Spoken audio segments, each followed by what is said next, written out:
Chapter 13. And after this it came to be that Absalom, son of David, had a beautiful sister, whose name was Tamar. And Amnon, son of David, loved her. And Amnon was distressed even to become sick because of his sister Tamar, for she was a maiden. And it was hard in the eyes of Amnon to do whatever to her. And Amnon had a friend whose name was Jonadab, son of Shema, David's brother. Now Jonadab was a very wise man, and he said to him, "Why are you, the sovereign son, becoming thinner day after day? Explain it to me." And Amnon said to him, "I love Tamar, my brother Absalom's sister." And Jonadab said to him, "Lie down on your bed and pretend to be sick. And when your father comes to see you, say to him, 'Please, let my sister Tamar come and give me food, and make the food before my eyes so that I see it and eat from her hand.'" So Amnon lay down and pretended to be sick. And when the sovereign came to see him, Amnon said to the sovereign, "Please let Tamar my sister come and make a couple of cakes for me before my eyes, so that I eat from her hand." And David sent to Tamar to the house, saying, "Please go to the house of your brother Amnon, and make food for him." So Tamar went to her brother Amnon's house while he was lying down, and she took dough and kneaded it, and made cakes before his eyes, and baked the cakes. And she took the pan and turned them out before him, but he refused to eat. And Amnon said, "Make everyone go away from me." And they all went out from him. And Amnon said to Tamar, "Bring the food into the bedroom, that I eat from your hand." And Tamar took the cakes which she had made and brought them to Amnon her brother in the bedroom. And she brought them to him to eat. And he took hold of her and said to her, "Come, lie with me, my sister." And she answered him, "No, my brother, do not humble me, for it is not done so in Israel. Do not do this wickedness. And I, where could I take my shame? And you would be like one of the fools in Israel. And now please speak to the sovereign, for he would not withhold me from you." But he would not listen to her voice, and being stronger than she, he humbled her and lay with her. Amnon then hated her exceedingly, so that the hatred with which he hated her was greater than the love with which he had loved her. And Amnon said to her, "Arise, go." And she said to him, "No, for this evil of sending me away is worse than the other you have done to me." But he would not listen to her. And he called his young man serving him and said, "Now put this one out, away from me, and bolt the door behind her." And she had a long coat, for the sovereign's maidens' daughters wore such garments. And his servant put her out and bolted the door behind her. And Tamar put ashes on her head, and tore her long coat that was on her, and put her hand on her head, and went away crying bitterly. And Absalom her brother said to her, "Has Amnon your brother been with you? But now keep silent, my sister. He is your brother. Do not take this matter to heart." So Tamar remained in the house of her brother Absalom, but was ruined. And sovereign David heard all these reports, and he was very wroth. And Absalom spoke to his brother Amnon neither good nor evil, for Absalom hated Amnon because he had humbled his sister Tamar. And it came to be after 2 years that Absalom had sheep shearers in Baal Hatzor, which is beside Ephraim. And Absalom invited all the sons of the sovereign. And Absalom came to the sovereign and said, "See, your servant has sheep shearers. Please let the sovereign and his servants go with your servant." But the sovereign said to Absalom, "No, my son, let us not all go now, lest we be too heavy on you." And he urged him, but he would not go. And he blessed him. And Absalom said, "If not, please let my brother Amnon go with us." And the sovereign said to him, "Why should he go with you?" And Absalom urged him, so he let Amnon and all the sons of the sovereign go with him.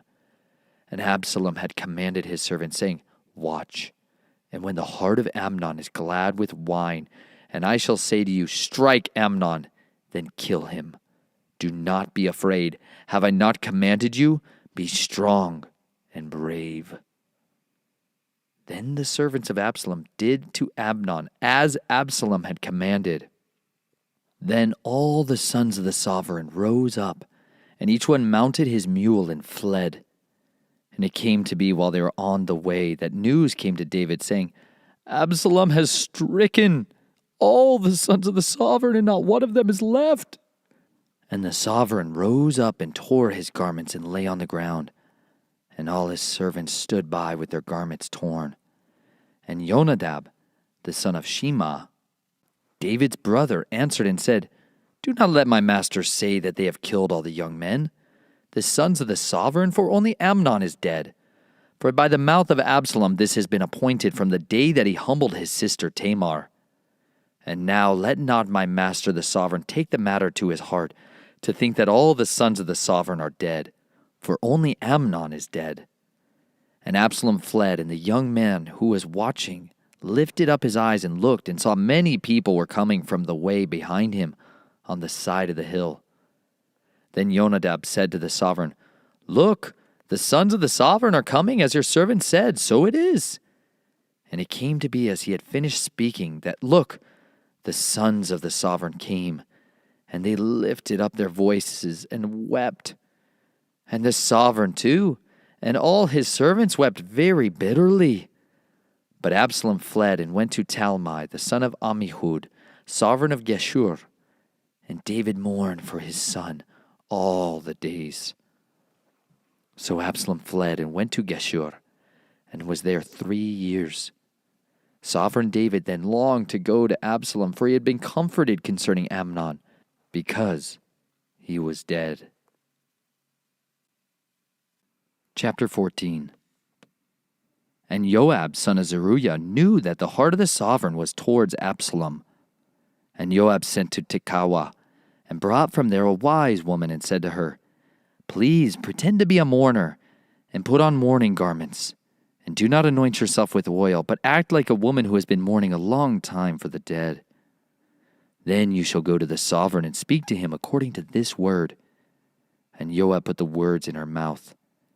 And when the woman of Tekoa spoke to the sovereign, she fell on her face to the ground and did obeisance and said, "Save, O sovereign!" And the sovereign said to her, "What is your trouble?" And she answered, "Truly I am a widow. My husband is dead, and your female servant had 2 sons. And the 2 fought with each other in the field, and there was no one to part them, but the one struck the other and killed him. And see, the entire clan has risen up against your female servant and said, 'Give him who struck his brother so that we put him to death for the life of his brother whom he killed, and destroy the heir also.' Thus they would extinguish my burning coal that is left, and leave to my husband neither name nor remnant on the earth." And the sovereign said to the woman, "Go to your house, and let me give commands concerning you." And the woman of Tekoa said to the sovereign, "My master, O sovereign, let the crookedness be on me and on my father's house, and the sovereign and his throne be guiltless." And the sovereign said, "Whoever speaks to you, bring him to me, and let him no longer touch you." And she said, "Please let the sovereign remember Yahuwah your Elohim, and the Redeemer of blood, not destroy any more, lest they destroy my son." And he said, "As Yahuwah lives, not one hair of your son shall fall to the ground." And the woman said, "Please let your female servant speak a word to my master the sovereign."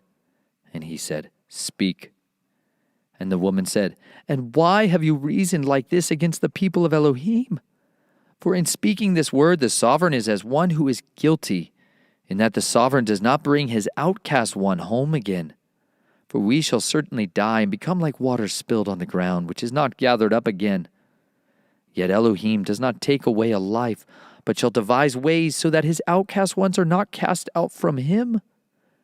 And now I have come to speak this word to my master the sovereign, because the people have made me afraid." And your female servant said, "Please let me speak to the sovereign. It could be that the sovereign does what his female servant asks. For the sovereign has listened to deliver his female servant from the hand of the man seeking to destroy me and my son together from the inheritance of Elohim." Then your female servant said, "Please let the word of my master the sovereign be comforting. For my master the sovereign is as the messenger of Elohim in discerning the good and the evil. And Yahuwah your Elohim is with you." And the sovereign answered and said to the woman, "Please do not hide from me the matter that I am asking you." And the woman said, "Please let my master the sovereign speak."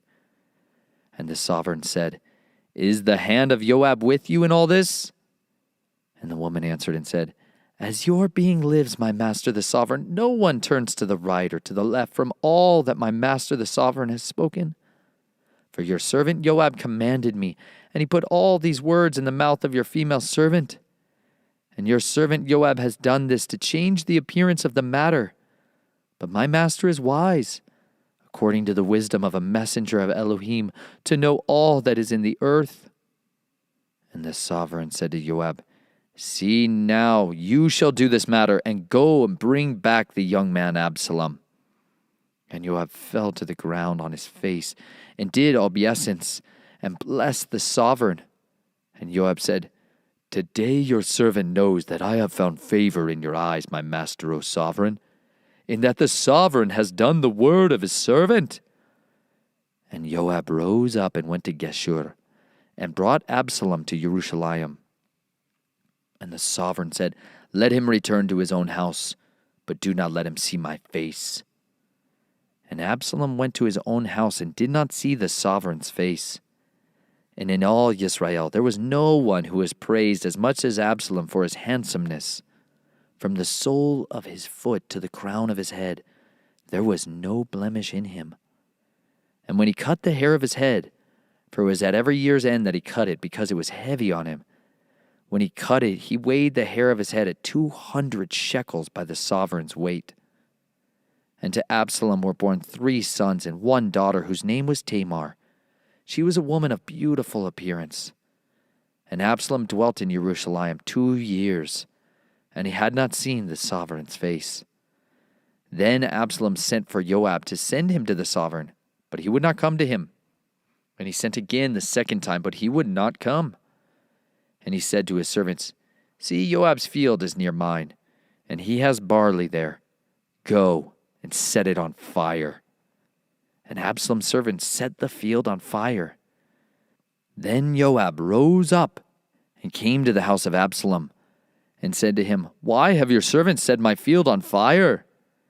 And Absalom said to Joab, "Look, I sent to you, saying, 'Come here, so that I send you to the sovereign to say, Why have I come from Geshur? It was good for me while I was there. And now let me seek the sovereign's face. And if there is any crookedness in me, then you shall put me to death.'" Joab then went to the sovereign and informed him. And he called for Absalom. And he came to the sovereign and bowed himself on his face to the ground before the sovereign. Then the sovereign kissed Absalom. Chapter 15. And it came to be after this that Absalom prepared a chariot and horses for himself, and 50 men to run before him. And Absalom used to rise early and stand beside the way to the gate. And it came to be whenever anyone who had a complaint came to the sovereign for a right ruling, that Absalom would call to him and say, "What city are you from?" And when he said, "Your servant is from such and such a tribe of Israel," Absalom would say to him, "Look, your matters are good and right, but you have nobody from the sovereign to hear you." And Absalom would say, "Oh, that I were made judge in the land, and everyone who has any complaint or case would come to me, and I shall let right be done to him, to bow down to him, that he would put out his hand and take hold of him and kiss him." And Absalom did this to all Israel who came to the sovereign for right ruling. And Absalom stole the hearts of the men of Israel. And it came to be at the end of 40 years that Absalom said to the sovereign, "Please, let me go to Hebron and pay the vow which I vowed to Yahuwah. For your servant vowed a vow while I dwelt at Geshur in Aram, saying, 'If Yahuwah indeed brings me back to Jerusalem, then I shall serve Yahuwah. And the sovereign said to him, Go in peace. And he rose up and went to Hebron. But Absalom sent spies throughout all the tribes of Israel, saying, As soon as you hear the voice of the shofar, then you shall say, Absalom is sovereign in Hebron. And with Absalom went 200 men from Jerusalem, who were invited. And they went along unsuspectingly, and did not know the matter at all. Absalom also sent for Ahithophel, the Gibeonite, counselor of David from his city, from Gilo, while he slaughtered slaughterings. And it came to be that the conspiracy became potent, for the people with Absalom kept increasing. Then a messenger came to David, saying, The hearts of the men of Israel are with Absalom. And David said to all his servants who were with him at Jerusalem, Rise up, and let us flee, for none of us shall escape from Absalom.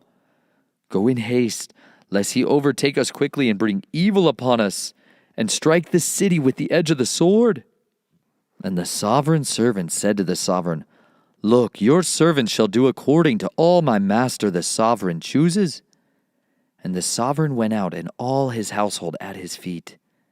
But the sovereign left 10 women, concubines, to look after the house. So the sovereign went out, and all the people at his feet, and they stood still at the last house. And all his servants were passing on at his side. And all the Gerathites, and all the Pelethites, and all the Gittites, 600 men who had followed him from Gath, were passing on before the sovereign. And the sovereign said to Ittai, the Gittite, Why do you go? You also with us? Turn back and remain with the sovereign, for you are a foreigner, and also an exile from your own place. You came yesterday, and should I today make you wander up and down with us, when I am going wherever I am going? Return, and take your brothers back. Loving commitment and truth be with you. And Ittai answered the sovereign and said, As Yahuwah lives, and as my master the sovereign lives, in whatever place my master the sovereign is, whether in death or in life, let your servant also be there. Therefore David said to Ittai, Go, and pass over. And Ittai the Gittite and all his men and all the little ones who were with him passed over. And all the land was weeping with a loud voice, and all the people were passing over. And the sovereign himself was passing over the Wadi Kidron, and all the people were passing over toward the way of the wilderness. And Zadok also came, and all the Levites with him, bearing the ark of the covenant of Elohim. And they set down the ark of Elohim.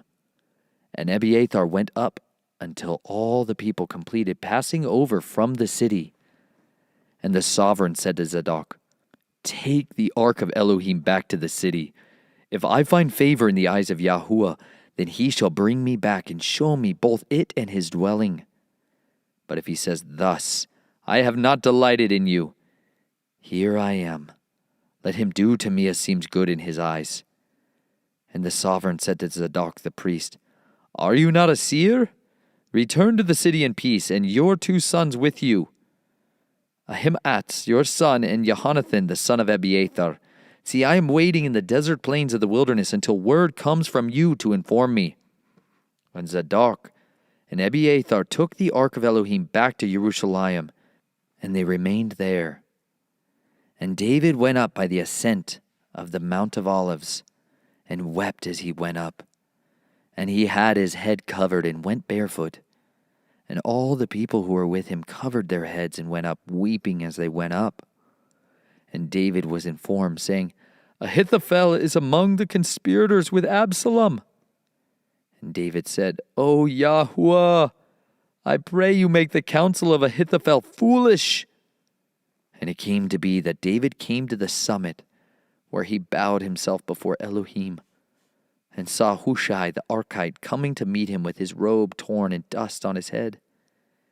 And David said to him, If you pass on with me, then you shall become a burden to me.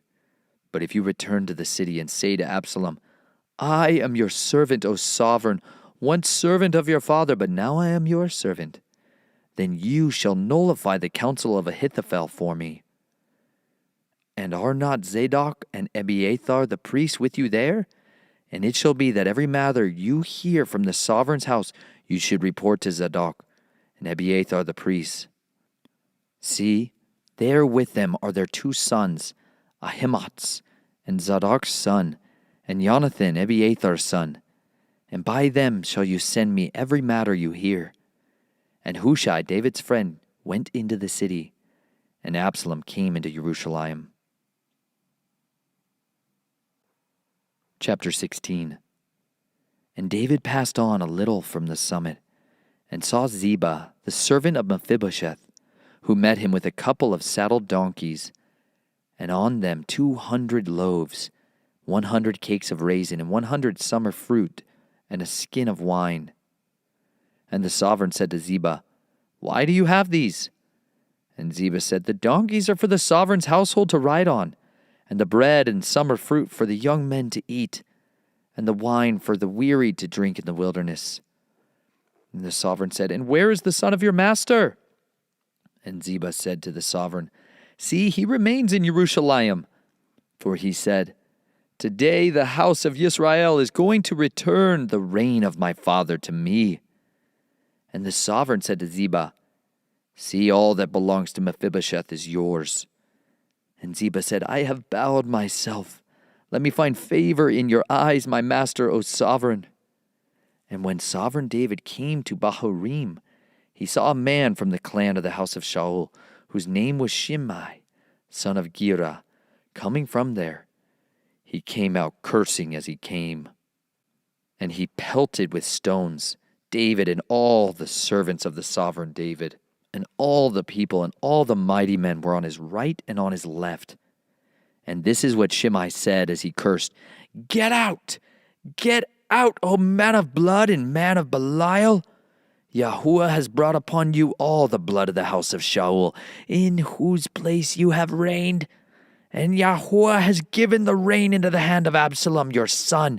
And see, you are in your own evil, for you are a man of blood. And Abishai, son of Zeruiah, said to sovereign, Why should this dead dog curse my master the sovereign? Please let me pass over and take off his head. And the sovereign said, What have I to do with you, you sons of Zeruiah? For let him curse, even because Yahuwah has said to him, Curse David. And who should say, Why did you do that?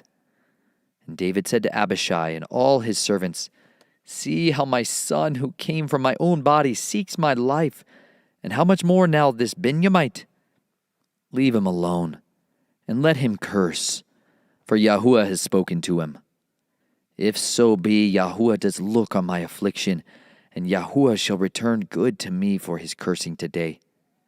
And as David and his men went in the way, Shimei walked alongside him on the hillside, and cursed as he went, and threw stones at him, and kicked up dust. And the sovereign and all the people who were with him became weary, and they refreshed themselves there.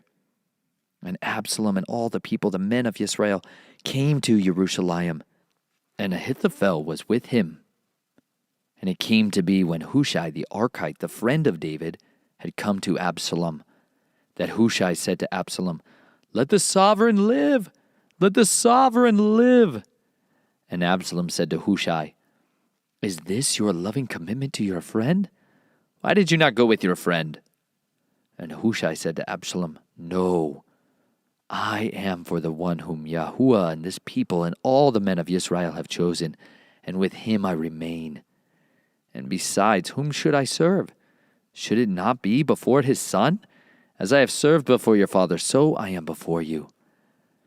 And Absalom said to Ahithophel, Give your advice. What should we do?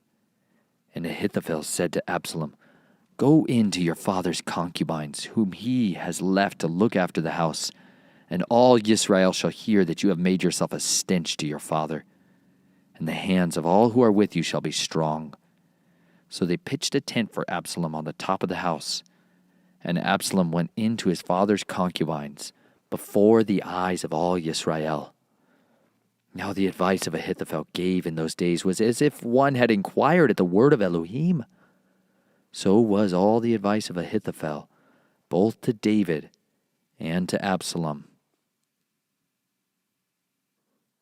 Chapter 17. And Ahithophel said to Absalom, Please let me choose 12,000 men, and let me arise and pursue David tonight, and come upon him while he is weary and weak. And I shall make him afraid, and all the people who are with him shall flee. And I shall strike the sovereign alone, and bring back all the people to you. When all return except the man whom you seek, all the people should be at peace. And the saying pleased Absalom and all the elders of Israel. But Absalom said, Now call Hushai the Archite also, and let us hear what he says too. And Hushai came to Absalom.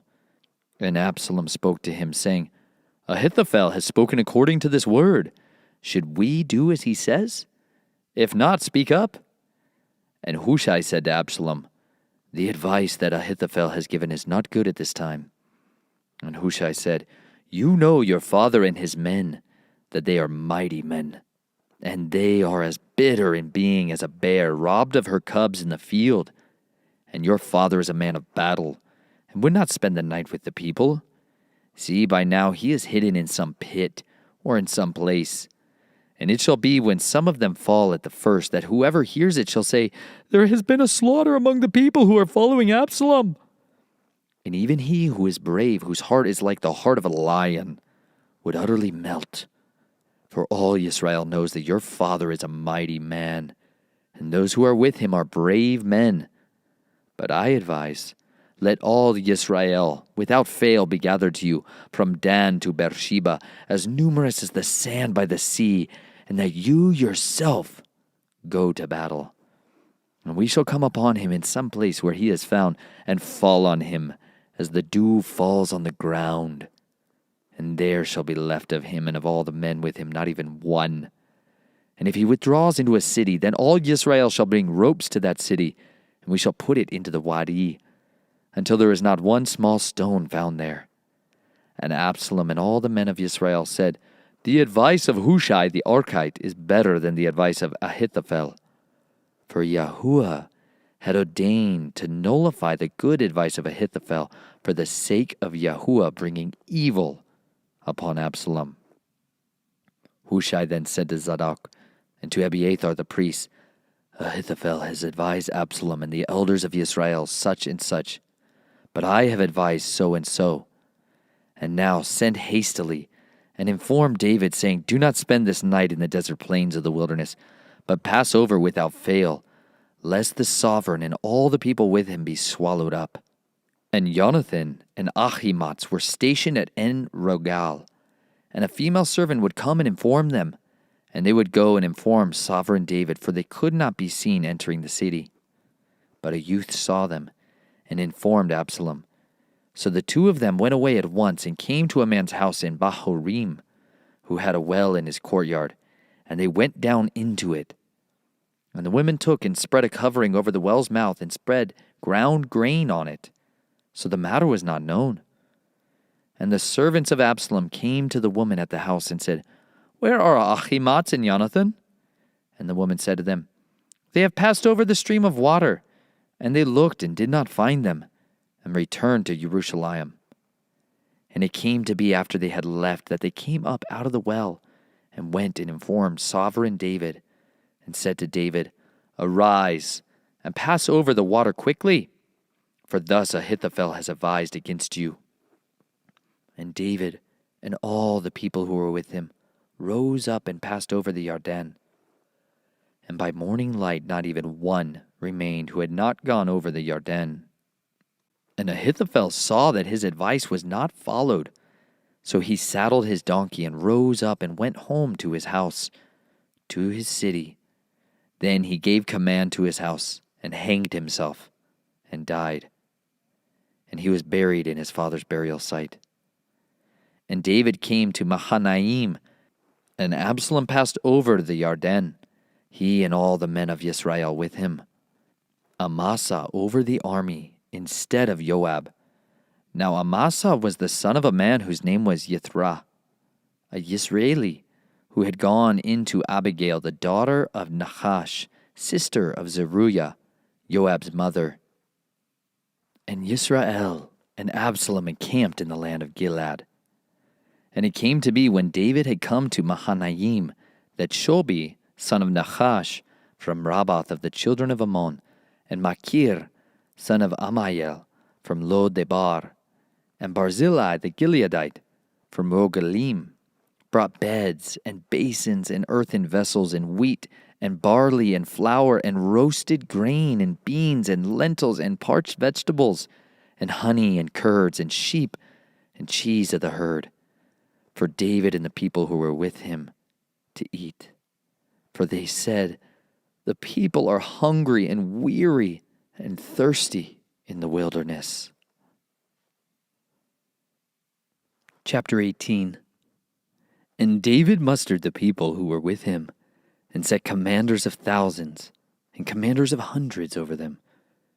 And David sent out 1/3 of the people under the hand of Joab, and 1/3 under the hand of Abishai the son of Zeruiah, Joab's brother, and 1/3 under the hand of Ittai the Gittite. And the sovereign said to the people, "I shall certainly go out with you too." But the people answered, "Do not go out, for if we flee away, they would not set heart upon us. Even if half of us die, they would not set heart upon us. For now 10,000 are like us. Therefore it is better for you to support us from the city." And the sovereign said to them, "That which is good in your eyes I do." And the sovereign stood beside the gate, and all the people went out by hundreds and by thousands.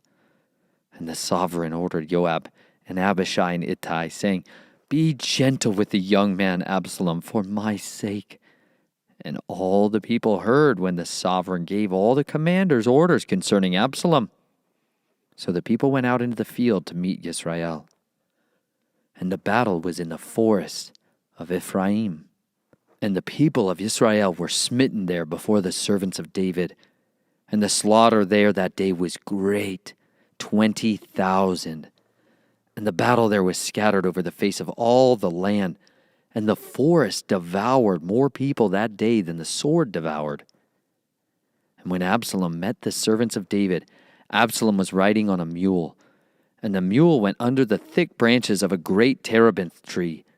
And his head caught hold in the terebinth. And he was suspended between the heavens and the earth, while the mule which was under him passed on. And a certain man saw it and informed Joab and said, "Look, I saw Absalom hanging in a terebinth tree." And Joab said to the man who informed him, "Now look, you saw, and why did you not strike him to the earth there? Then I would have given you 10 pieces of silver and a belt."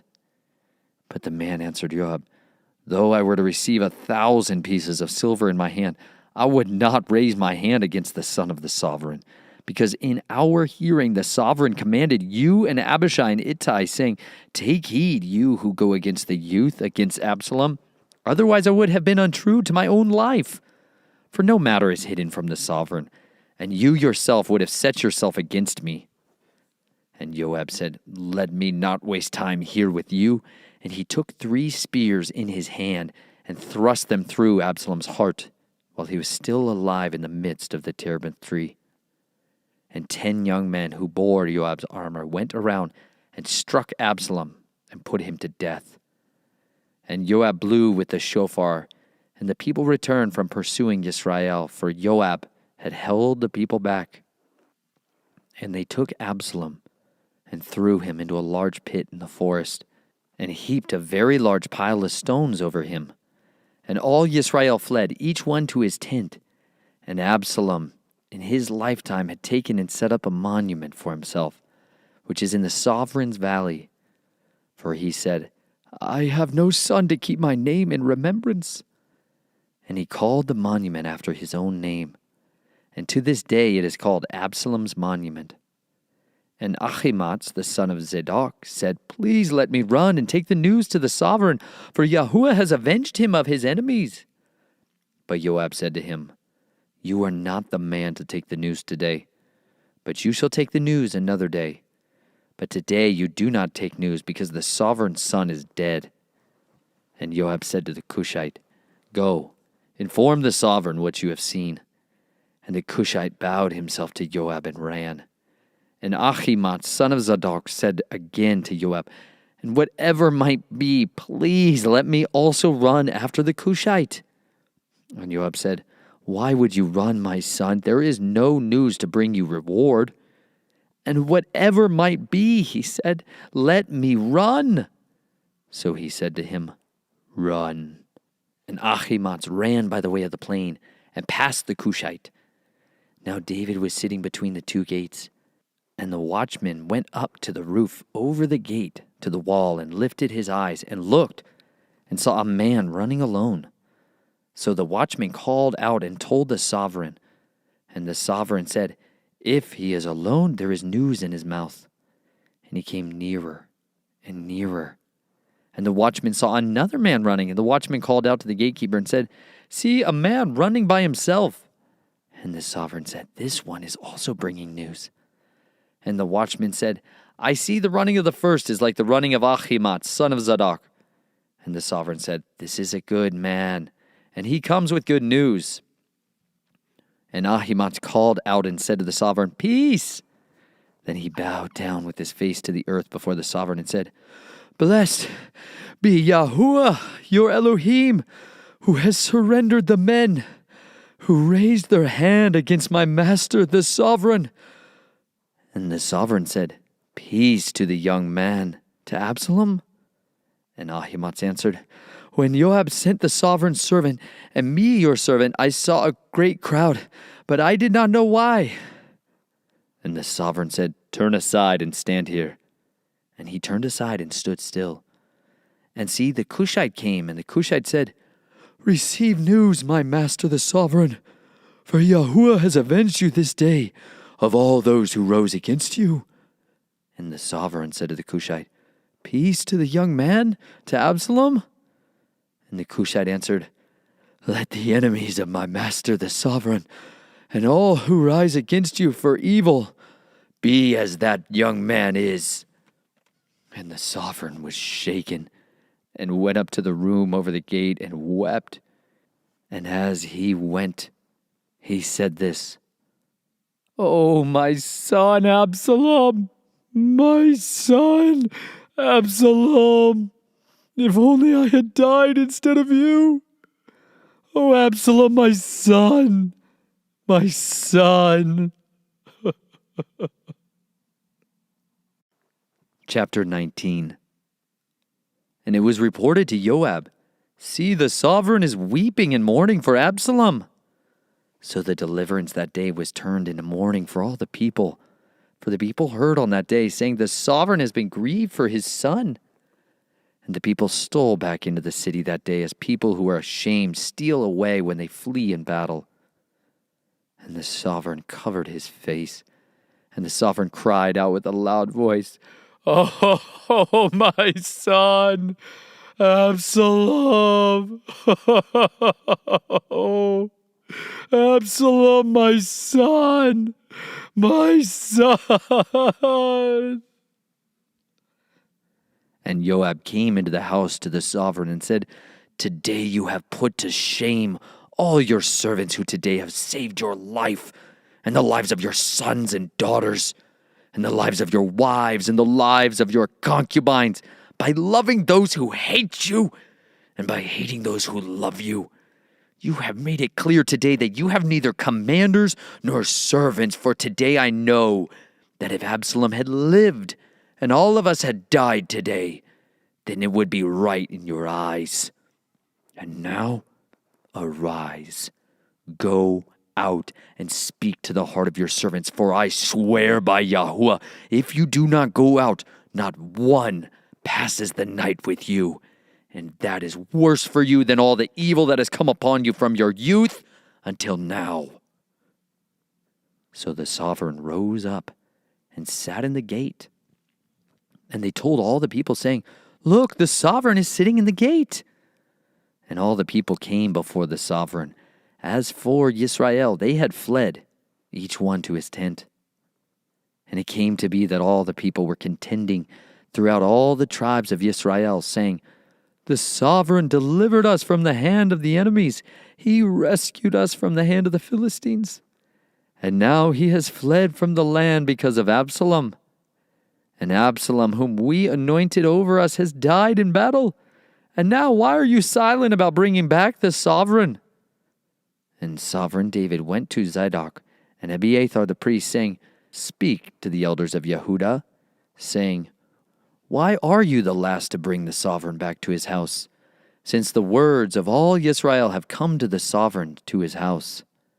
You are my brothers. You are my bone and my flesh. Why then are you the last to bring back the sovereign? And say to Amasa, are you not my bone and my flesh? Elohim do so to me, and more also, if you are not commander of the army before me all the days in place of Joab." Thus he swayed the hearts of all the men of Yehudah as one man, so that they sent to the sovereign, saying, "Return you and all your servants." So the sovereign returned and came to the Yarden. And Yehudah came to Gilgal to go meet the sovereign, to bring the sovereign over the Yarden. And Shimei, the son of Gera, a Benjamite, who is from Bahurim, hastened and came down with the men of Yehudah to meet the sovereign David. And with him were 1,000 men of Benjamin, and Ziba, the servant of the house of Shaul, and his 15 sons, and his 20 servants with him. And they rushed over the Yarden before the sovereign. And they passed over the ford to bring over the sovereign's household, and to do what was good in his eyes. And Shimei, son of Gera, fell down before the sovereign when he had passed over the Yarden, and said to the sovereign, "Do not let my master reckon crookedness to me, neither remember what wrong your servant did on the day that my master the sovereign left Jerusalem, that the sovereign should take it to heart. For I, your servant, know that I have sinned, and see, I have come today, first of all the house of Joseph, to go down to meet my master the sovereign." And Abishai, son of Zeruiah, answered and said, "Should Shimei not be put to death for this, because he cursed the anointed of Yahuwah?"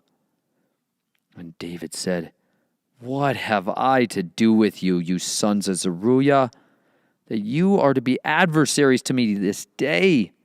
Should any man be put to death in Israel today? For I do not know that I am sovereign over Israel today." So the sovereign said to Shimei, "You do not die." And the sovereign swore to him. And Mephibosheth, son of Shaul, came down to meet the sovereign. And he had not attended to his feet, nor trimmed his mustache, nor washed his garments, from the day the sovereign went away until the day he came back in peace. And it came to be when he come to Jerusalem to meet the sovereign, that the sovereign said to him, "Why did you not go with me, Mephibosheth?" And he answered, "My master, O sovereign, my servant deceived me. For your servant said, I am saddling a donkey for myself to ride on it, and go to the sovereign, because your servant is lame. And he spoke slander against your servant to my master, the sovereign. But my master, the sovereign, is as a messenger of Elohim. Therefore do what is good in your eyes. For all of my father's house were but dead men before my master the sovereign, yet you set your servant among those who eat at your own table. Therefore what have I still to cry out any more to the sovereign?"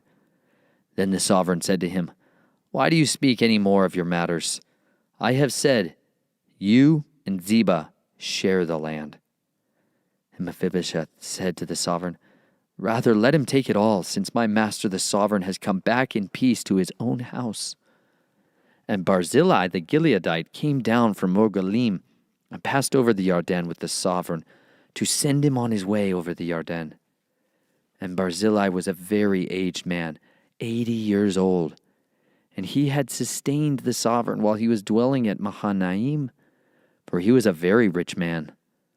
And the sovereign said to Barzillai, "Pass over with me, and I shall provide you with me in Jerusalem."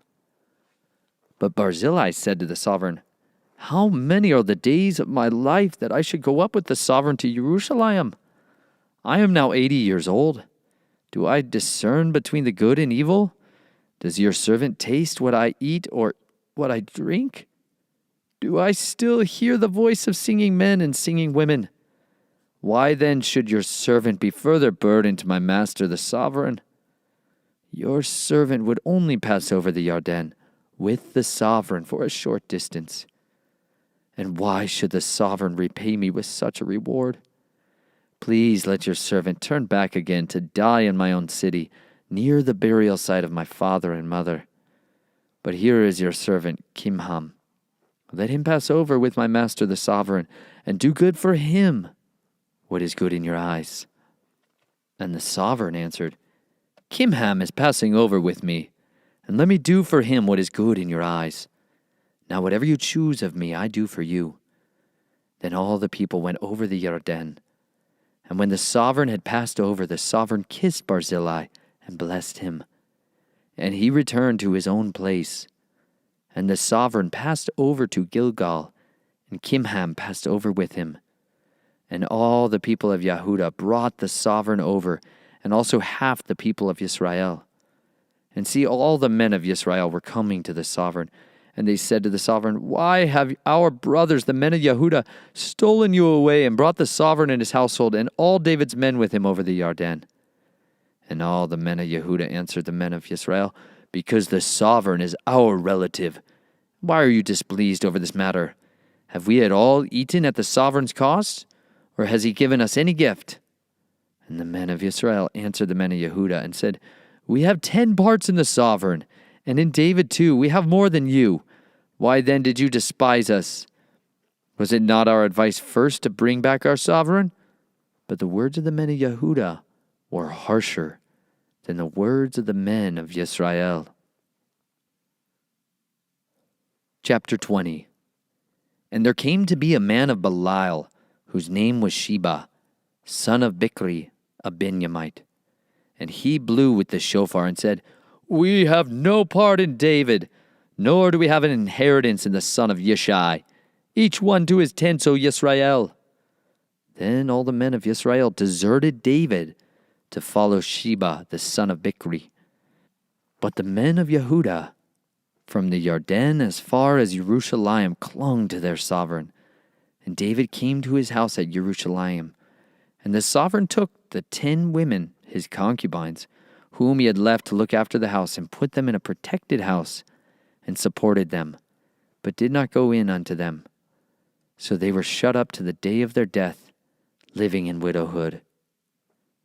And the sovereign said to Amasa, Call the men of Yehudah for me within 3 days, and be present here yourself. And Amasa went to call the men of Yehudah, but he delayed longer than the appointed time which David had appointed him. And David said to Abishai, Now Sheba the son of Bichri is going to do us more evil than Absalom. Take the servants of your master and pursue him, lest he find for himself walled cities and escape. Then the men of Joab went after him, with the Kerethites and the Pelethites, and all the mighty men. And they went out of Jerusalem to pursue Sheba son of Bichri. When they were near the large stone which is in Gibeon, Amasa came before them, and Joab was dressed in battle armor, and on it was a girdle with a sword fastened in its sheath at his hips. And as he went forward, it fell out. And Joab said to Amasa, Peace, my brother? And Joab took Amasa by the beard with his right hand to kiss him. But Amasa was not on guard against the sword in Joab's hand, and he struck him with it in the stomach, and his inward parts poured out on the ground, and he did not strike him again, and he died. Then Joab and Abishai his brother pursued Sheba son of Bichri. And a man, one of Joab's men, stood beside him and said, Whoever is well pleased with Joab, and whoever is for David, let him follow Joab. But Amasa was rolling in his blood in the middle of the highway. And the man saw that all the people stood still. So he moved Amasa from the highway to the field and threw a garment over him, when he saw that everyone who came upon him halted. When he was removed from the highway, all the men passed on after Joab to pursue Sheba son of Bichri. And he passed over through all the tribes of Israel to Abel, and to Beth-Makkah, and to all the Berites. And they were assembled and went after him too. And they went and besieged him in Abel of Beth-Makkah. And they cast up a siege mount against the city. And it stood in a rampart, and all the people who were with Joab battered the wall to throw it down. Then a wise woman called out from the city, "Listen! Listen! Please say to Joab, 'Come nearby so that I speak to you.' And he came near to her. And the woman said, 'Are you Joab?' And he answered, 'I am.' Then she said to him, 'Listen to the words of your female servant.' And he answered, 'I'm listening.' Then she spoke, saying, 'In former times they often spoke, saying, Let them inquire of Abel.' And so they ended the matter. I am of the peaceable and trustworthy ones in Israel. You seek to destroy a city and a mother in Israel. Why do you swallow up the inheritance of Yahuwah?' And Joab answered and said, 'Far be it. Far be it from me to swallow up or to destroy. That is not the case, but a man from the mountains of Ephraim, Sheba, son of Bichri by name, has raised his hand against the sovereign, against David. Hand him over, him alone, and I withdraw from the city.' And the woman said to Joab, 'Look, his head is going to be thrown to you over the wall.' So the woman in her wisdom went to all the people, and they cut off the head of Sheba, the son of Bichri, and threw it out to Joab. Then he blew the shofar, and they dispersed from the city, each one to his tent. And Joab returned to the sovereign at Jerusalem. Now Joab was over all the army of Israel, and Benaiah, son of Jehoiada, was over the Kerethites and the Pelethites. And Adoram was over the compulsory labor, and Jehoshaphat, the son of Ahilud, was recorder. And Shewa was scribe, and Zadok and Abiathar were the priests, and Ira, the Yarite, was priest to David. Chapter 21. And there was a scarcity of food in the days of David for 3 years, year after year. And David sought the face of Yahuwah, and Yahuwah answered, because of Shaul and his bloodthirsty house, because he killed the Gibeonites. The sovereign therefore called the Gibeonites and spoke to them. Now the Gibeonites were not of the children of Israel, but of the remnant of the Amorites. And the children of Israel had sworn protection to them, but Shaul had sought to strike them in his ardor for the children of Israel and Yehudah. So David said to the Gibeonites, "What should I do for you? And with what do I make atonement so that you bless the inheritance of Yahuwah?" And the Gibeonites said to him, "It is no matter of silver or gold between us and Shaul or his house. Neither is it for us to put to death any man in Israel." And he said, "Whatever you say, I do for you." And they said to the sovereign, "The man who consumed us and plotted against us, that we should be destroyed from remaining in all the border of Israel, let 7 men of his sons be given to us, and we shall hang them before Yahuwah in Gibeah of Saul, whom Yahuwah chose." And the sovereign said, "I give them." But the sovereign spared Mephibosheth, son of Jonathan, son of Shaul, because of the oath of Yahuwah that was between them, between David and Jonathan, the son of Shaul. And the sovereign took the 2 sons of Ritzpah, the daughter of Aiah, whom she bore to Shaul, Armoni and the other Mephibosheth, and the 5 sons of Michal, the daughter of Shaul, whom she brought up for Adriel, the son of Berzalai, the Maholathite, and gave them into the hands of the Gibeonites. And they hanged them on the hill before Yahuwah. So the 7 fell together and were put to death in the days of harvest, in the first days in the beginning of barley harvest. And Ritzpah, the daughter of Aiah, took sackcloth and spread it for herself on the rock, from the beginning of the harvest until the late rains poured on them from the heavens.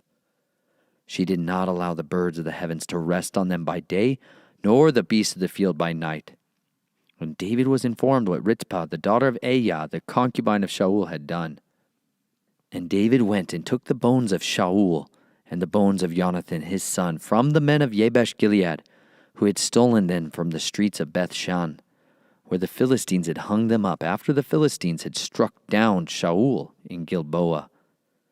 And he brought up the bones of Shaul and the bones of Jonathan his son from there, and they gathered the bones of those who had been hanged, and buried the sons of Shaul and Jonathan his son in the land of Benjamin, in Zelah, in the burial place of Kish his father, and did all that the sovereign commanded. And after that Elohim heard prayer for the land. And the Philistines were again fighting against Israel. So David and his servants with him went down and fought against the Philistines. And David was weary. And Ishbi-benob, who is one of the sons of the giant, the weight of whose bronze spear was 300 pieces, who was bearing a new sword, spoke of striking David. But Abishai the son of Zeruiah came to help him, and struck the Philistine and killed him. Then David's men swore to him, saying, "Do not go out with us to battle any more, lest you put out the lamp of Israel." And it came to be afterward that there was a battle again with the Philistines at Gob. Then Sibbecai the Hushathite struck Saph, who is one of the sons of the giant. And there was a battle with the Philistines again at Gob, where Elhanan, son of Yoyoreh, or Gibborim, the Bethlehemite, struck Goliath the Gittite, the shaft of whose spear was like a weaver's beam. And there was a battle in Gath again, and there was a man of great height, who had 6 fingers on each hand and 6 toes on each foot, 24 in number. And he was also descended from giants. And he reproached Israel, and Jonathan son of Shimei, the brother of David, struck him. These 4 were born to the giant in Gath, and they fell by the hand of David and by the hand of his servants.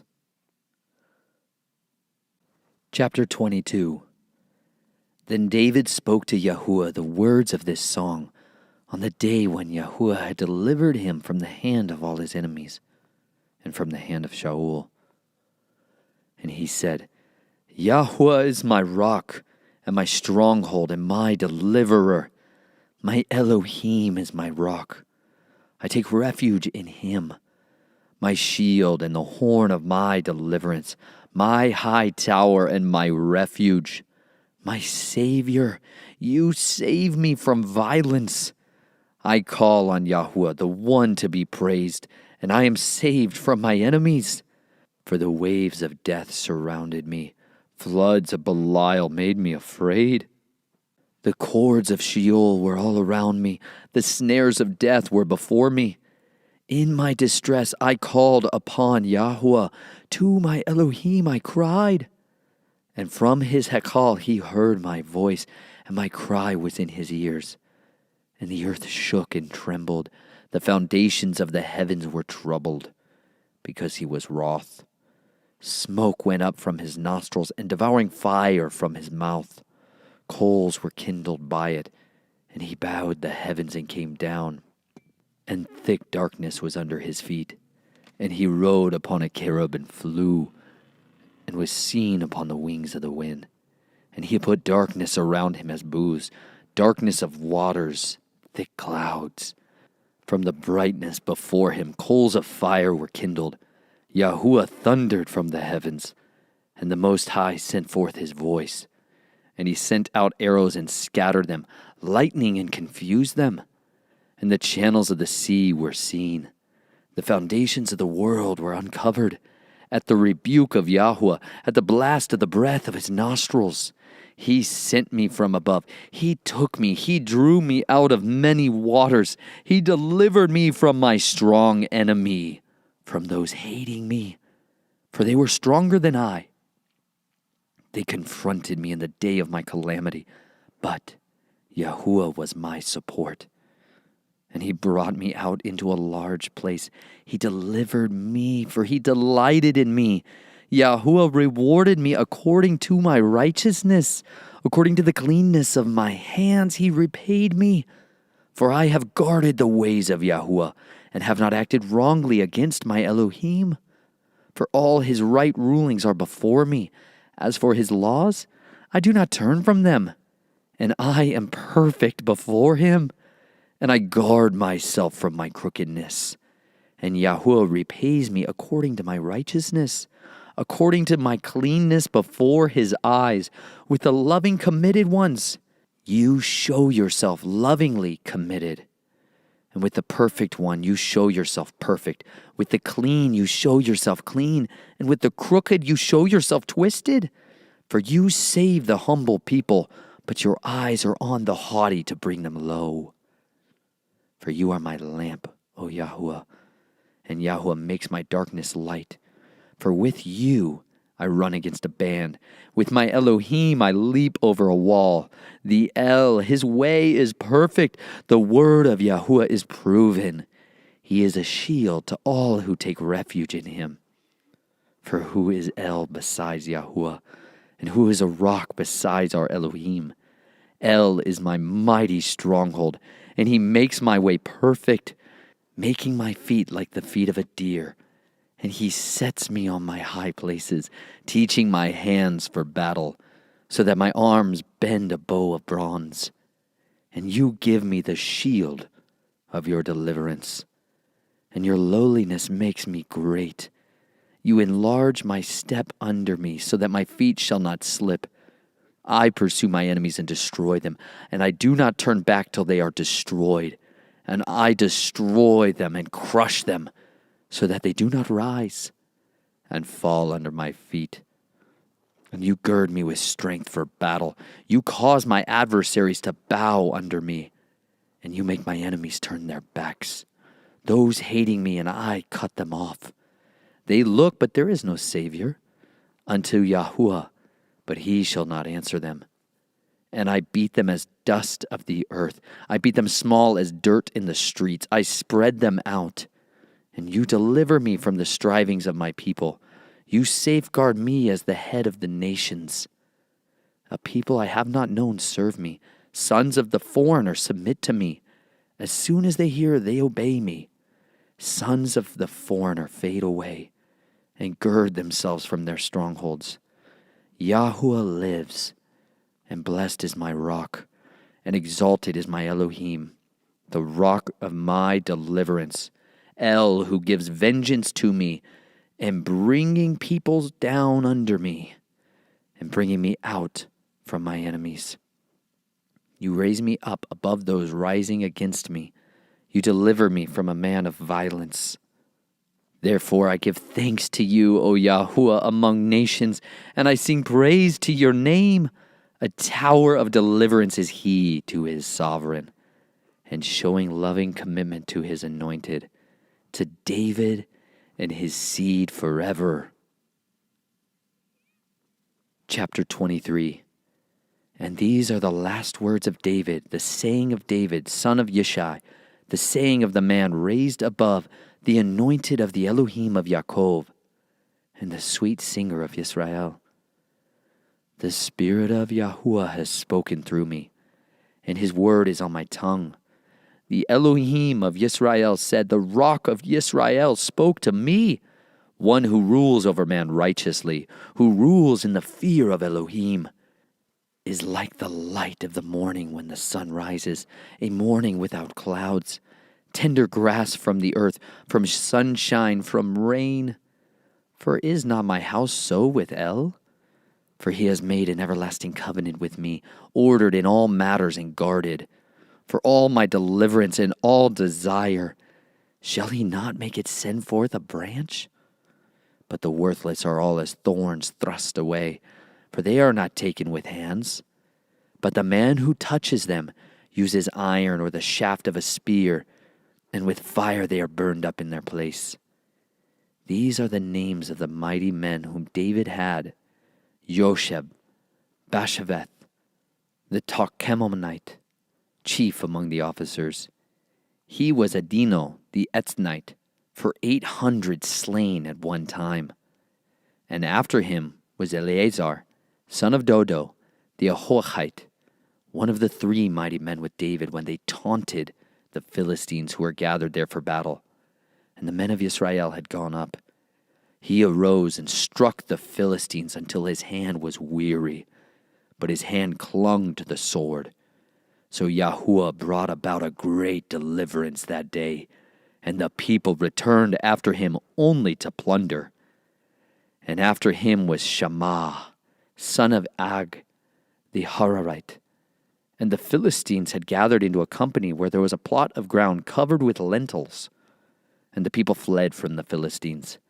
But he took his stand in the middle of the field and delivered it. and struck the Philistines. And Yahuwah wrought a great deliverance. And 3 of the 30 chief men went down at harvest time and came to David at the cave of Adullam, while the army of the Philistines encamped in the valley of Rephaim. And David was then in the stronghold, while a watchpost of Philistines was then in Bethlehem. And David longed and said, "Oh, that someone would give me a drink of the water from the well of Bethlehem, which is by the gate." And the 3 mighty men broke through the camp of the Philistines, and drew water from the well of Bethlehem that was by the gate, and took it and brought it to David. But he would not drink it, but poured it out to Yahuwah. And he said, "Far be it from me, O Yahuwah, to do this, the blood of the men who went out at the risk of their lives." So he would not drink it. This is what the 3 mighty men did.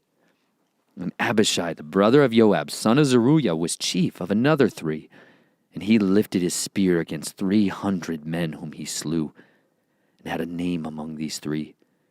Was he not the most esteemed of 3? And he became their commander, but he did not come to the first 3. And Benaiah, the son of Jehoiada, son of a brave man from Kabitzel, grew in deeds. He struck 2 lion-like men of Moab, and he went down and struck a lion in the midst of a pit on a snowy day. And he struck a Mitzrite, an impressive man, and the Mitzrite had a spear in his hand. So he went down to him with a staff, wrested the spear out of the Mitzrite's hand, and killed him with his own spear. This is what Benaiah, son of Jehoiada, did, and had a name among the 3 mighty men. He was more esteemed than the 30, but he did not come to the first 3. And David set him over his guard. And Asahel, the brother of Joab, was one of the 30. Elhanan, son of Dodo, of Bethlehem, Shammah, the Harodite, Elika, the Harodite, Cheletz, the Paltite, Ira, son of Ikesh, the Tokawite, Abiezer, the Anethathite, Mebunani, the Hushathite, Zalman, the Ahohite, Mahari, the Netophathite, Chelub, son of Banah, the Netophathatite, Ittai, son of Rivai, from Geba, of the children of Benjamin, Benaiah, the Pirathonite, Hiddai, from the wadis of Gash, Abi Albon, the Arbathite, Asmawath, the Barhuthamite, Eliahava, the Shaalbonite, of the sons of Yashen, Yehonathan, Shammah, the Harahite, Ahiam, son of Sharar, the Harahite, Ephelet, the son of Ahasbai, son of Maacathite, Eliam, the son of Achithophel, the Gilonite, Hetzrai, the Carmelite, Pararai, the Arbite, Gigal, son of Nathan, of Zovah, Bani, the Gadite, Zelek, the Ammonite, Naharai, the Berothite, armor-bearer of Joab, son of Zeruiah, Ira, the Yithrite, Gareb, the Yithrite, and Uriah, the Hittite, 37 in all. Chapter 24. And again the displeasure of Yahuwah burned against Yisrael, and moved David against them, to say, "Go number Yisrael and Yehudah." And the sovereign said to Joab, the commander of the army who was with him, "Go, please, throughout all the tribes of Yisrael, from Dan to Beersheba, and register the people so that I know the number of the people." And Joab said to the sovereign, "Even if Yahuwah your Elohim does add to the people 100-fold more than there are, and the eyes of my master the sovereign see it, but why does my master the sovereign delight in this matter?" However, the sovereign's word was strong towards Joab, and against the commanders of the army. And Joab and the commanders of the army went out from the presence of the sovereign to register the people of Israel. And they passed over the Yarden, and camped in Aroer, on the right side of the town, which is in the midst of the Wadi of Gad, and towards Yazer. Then they came to Gilead, and to the land of Tachtim Chodishi. And they came to Dan of Yan, and around to Zidon. And they came to the stronghold of Zor, and to all the cities of the Hittites and the Canaanites, and went out to the south of Yehudah as far as Beersheba. And when they had gone through all the land, they came to Jerusalem at the end of 9 new moons and 20 days. And Joab gave the number of the registration of the people to the sovereign. And there were in Israel 800,000 brave men who drew the sword, and the men of Yehudah were 500,000 men. And the heart of David struck him after he had numbered the people. And David said to Yahuwah, I have sinned greatly in what I have done. But now I pray, O Yahuwah, take away the crookedness of your servant, for I have done very foolishly. And David rose up in the morning, and the word of Yahuwah came to the prophet Gad, David's seer, saying, Go, and you shall speak to David. Thus said Yahuwah, I hold 3 options before you. Choose one of them, and I do it to you. Gad then came to David and informed him, and he said to him, Should 7 years of scarcity of food come to you in your land? Or would you flee 3 new moons before your enemies, while they pursue you? Or should there be 3 days' plague in your land? Now know and see what answer I take back to him who sent me. And David said to Gad, I am in great trouble. Please, let us fall into the hand of Yahuwah, for his compassion is great. But do not let me fall into the hand of man. And Yahuwah sent a plague upon Israel from the morning till the appointed time. And from Dan to Beersheba 70,000 men of the people died. And the messenger stretched out his hand over Jerusalem to destroy it. And Yahuwah relented concerning the evil and said to the messenger who was destroying the people, It is enough. Now stop your hand. And the messenger of Yahuwah was by the threshing floor of Araunah the Jebusite. And David spoke to Yahuwah when he saw the messenger who was striking the people and said, See, I have sinned, and I have done perversely. But these sheep, what have they done? Let your hand, I pray, be against me and against my father's house. And Gad came that day to David and said to him, Go up, raise a slaughter place to Yahuwah on the threshing floor of Araunah to the Jebusite. And David, according to the word of Gad, went up as Yahuwah commanded. And Araunah looked and saw the sovereign and his servants coming toward him. And Araunah went out and bowed before the sovereign with his face to the ground. And Araunah said, Why has my master the sovereign come to his servant? And David said, To buy the threshing floor from you, to build a slaughter place to Yahuwah, so that the plague be withdrawn from the people. And Araunah said to David, Let my master the sovereign take and offer that which seems good to him. Here are cattle for a sending offering, and threshing implements, and the yokes of the cattle for wood. All these, O sovereign, Araunah has given to the sovereign. Yahuwah, your Elohim, accept you. And the sovereign said to Araunah, No, let me buy it from you for a price. For certain, I am not offering ascending offerings to Yahuwah my Elohim without cost. So David bought the threshing floor and the cattle for 50 shekels of silver. And David built a slaughter place to Yahuwah there, and offered ascending offerings and peace offerings. And Yahuwah answered the prayers for the land, and the plague was withdrawn from Israel.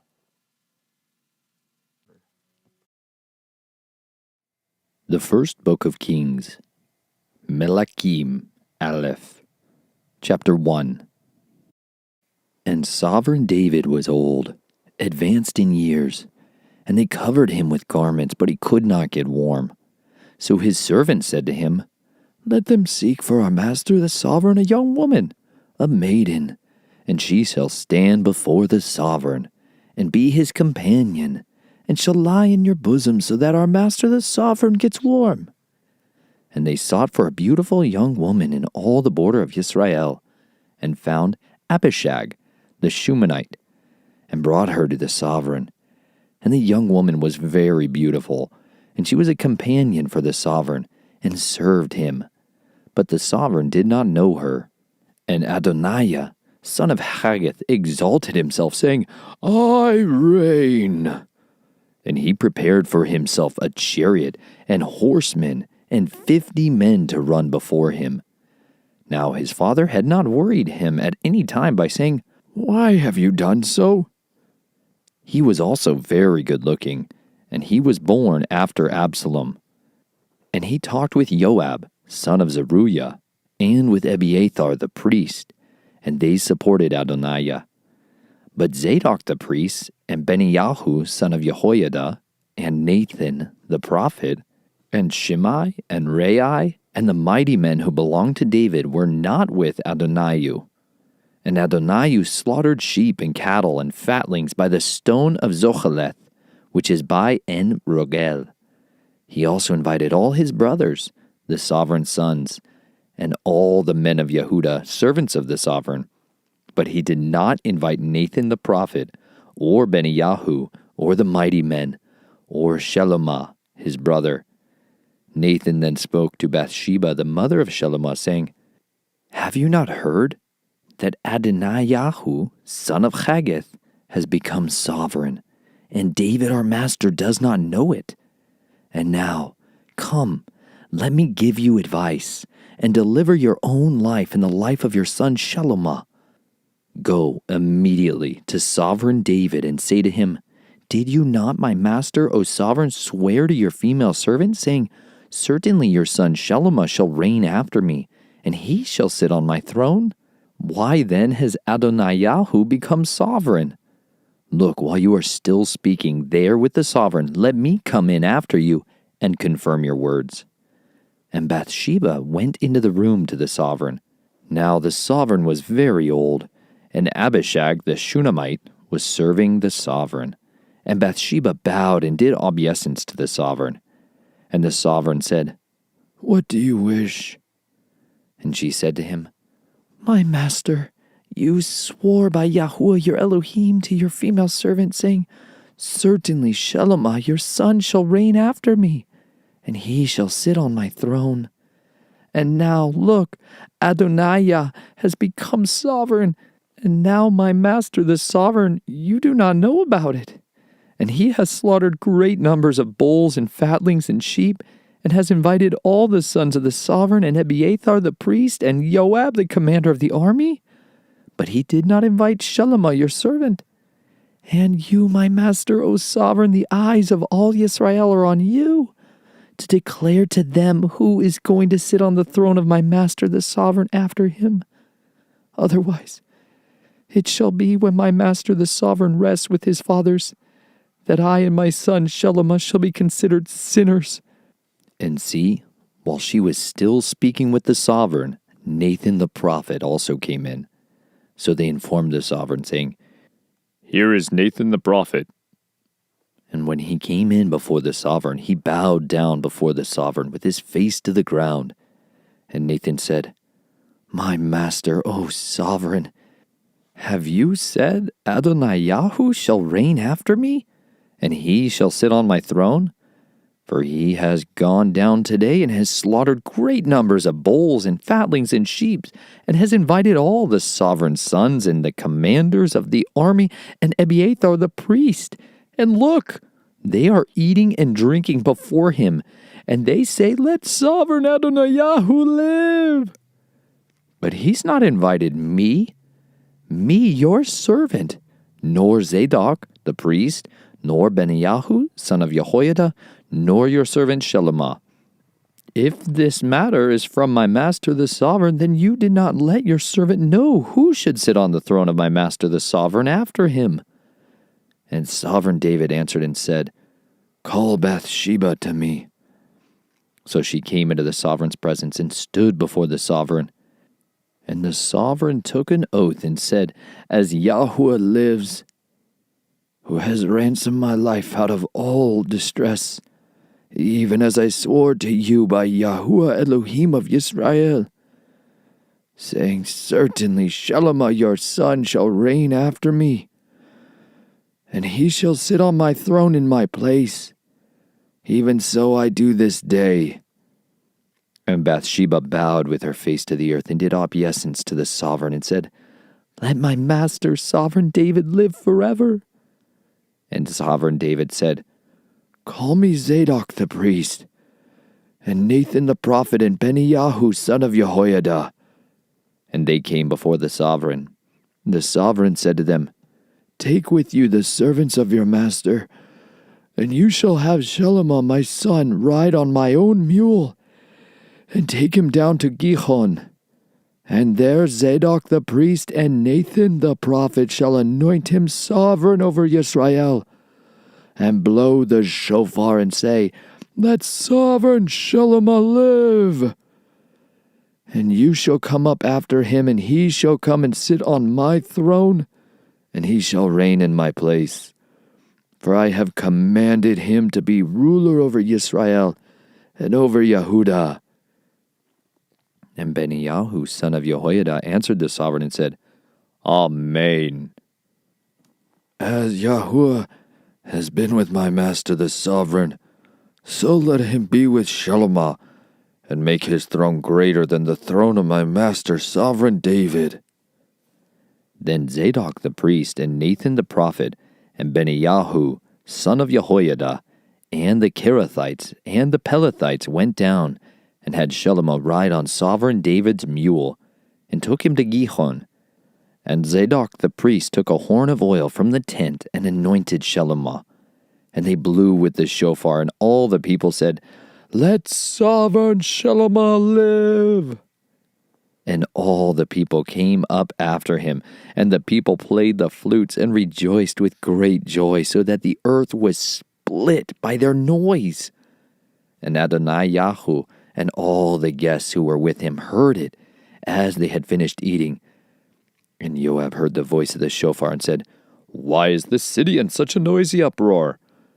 And while he was still speaking, then see, Jonathan came, son of Abiathar the priest, and Adonai-Yahu said to him, Come in, for you are a brave man, and you bring good news. But Jonathan answered and said to Adonai-Yahu, No, our master sovereign David has made Shelomah sovereign, and the sovereign has sent with him Zadok the priest, and Nathan the prophet, and Benaiah son of Jehoiada, and the Kerethites, and the Pelethites, and they had made him ride on the sovereign's mule. And Zadok the priest and Nathan the prophet have anointed him sovereign at Gihon, and they have gone up from there rejoicing, and the city is moved. This is the noise you heard. And further, Shelomah sits on the throne of the reign. And further, the servants of the sovereign have gone to bless our master sovereign David, saying, Let your Elohim make the name of Shelomah better than your name, and his throne greater than your throne. And the sovereign bowed himself on the bed. And the sovereign also said thus, Blessed be Yahuwah Elohim of Israel, who has given one to sit on my throne this day, while my eyes see it. And all the guests who were invited by Adonai-Yahu were afraid, and rose, and each one went his way. And Adonai-Yahu was afraid of Shelomah, and rose, and went, and took hold of the horns of the slaughter place. And it was reported to Shelomah, saying, Look, Adonai-Yahu is afraid of sovereign Shelomah. And look, he has taken hold of the horns of the slaughter place, saying, Let sovereign Shelomah swear to me today that he does not put his servant to death with the sword. And Shelomah said, If he proves himself a worthy man, not one hair of him is going to fall to the earth. But if evil is found in him, then he shall die. And sovereign Shelomah sent, and they brought him down from the slaughter place, and he came and fell down before sovereign Shelomah. And Shelomah said to him, Go to your house. Chapter 2. And the days of David drew near to die, and he commanded Shelomah his son, saying, I am going the way of all the earth, and you shall be strong and be a man. and guard the charge of Yahuwah your Elohim, to walk in his ways, to guard his laws, his commands, his right rulings, and his witnesses, as it is written in the Torah of Moshe, so that you do wisely all that you do, and wherever you turn, so that Yahuwah does establish his word, which he spoke concerning me, saying, if your sons guard their way to walk before me in truth with all their heart and with all their being, saying, there is not to cease a man of yours on the throne of Yisrael. And also you know what Joab son of Zeruiah did to me, and what he did to the two commanders of the armies of Yisrael, to Abner, son of Ner, and Amasa, son of Yether, that he killed them, and shed the blood of battle in peace, and put the blood of battle on his belt that was around his waist, and on his sandals that were on his feet. So act according to your wisdom, and do not let his gray hair go down to Sheol in peace, but show loving commitment to the sons of Barzillai the Gileadite, and let them be among those who eat at your table, for so they came to me when I fled from Absalom your brother. And see with you is Shimei, son of Gera, the Benjamite from Bahurim, who cursed me with a grievous cursing in the day when I went out to Mahanaim. But he came down to meet me at the Yarden, and I swore to him by Yahuwah, saying, I shall not put you to death with the sword. And now, do not leave him unpunished, for you are a wise man, and know what you should do to him, and shall bring his gray hair down to Sheol with blood. And David slept with his fathers, and was buried in the city of David. And the days that David reigned over Israel was 40 years. He reigned 7 years in Hebron, and in Jerusalem he reigned 33 years. And Shlomo sat on the throne of his father David, and his reign was firmly established. And Adoniyahu son of Haggith came to Bathsheba, the mother of Shlomo, and she said, Do you come in peace? And he said, Peace. And he said, I have a word for you. And she said, Speak.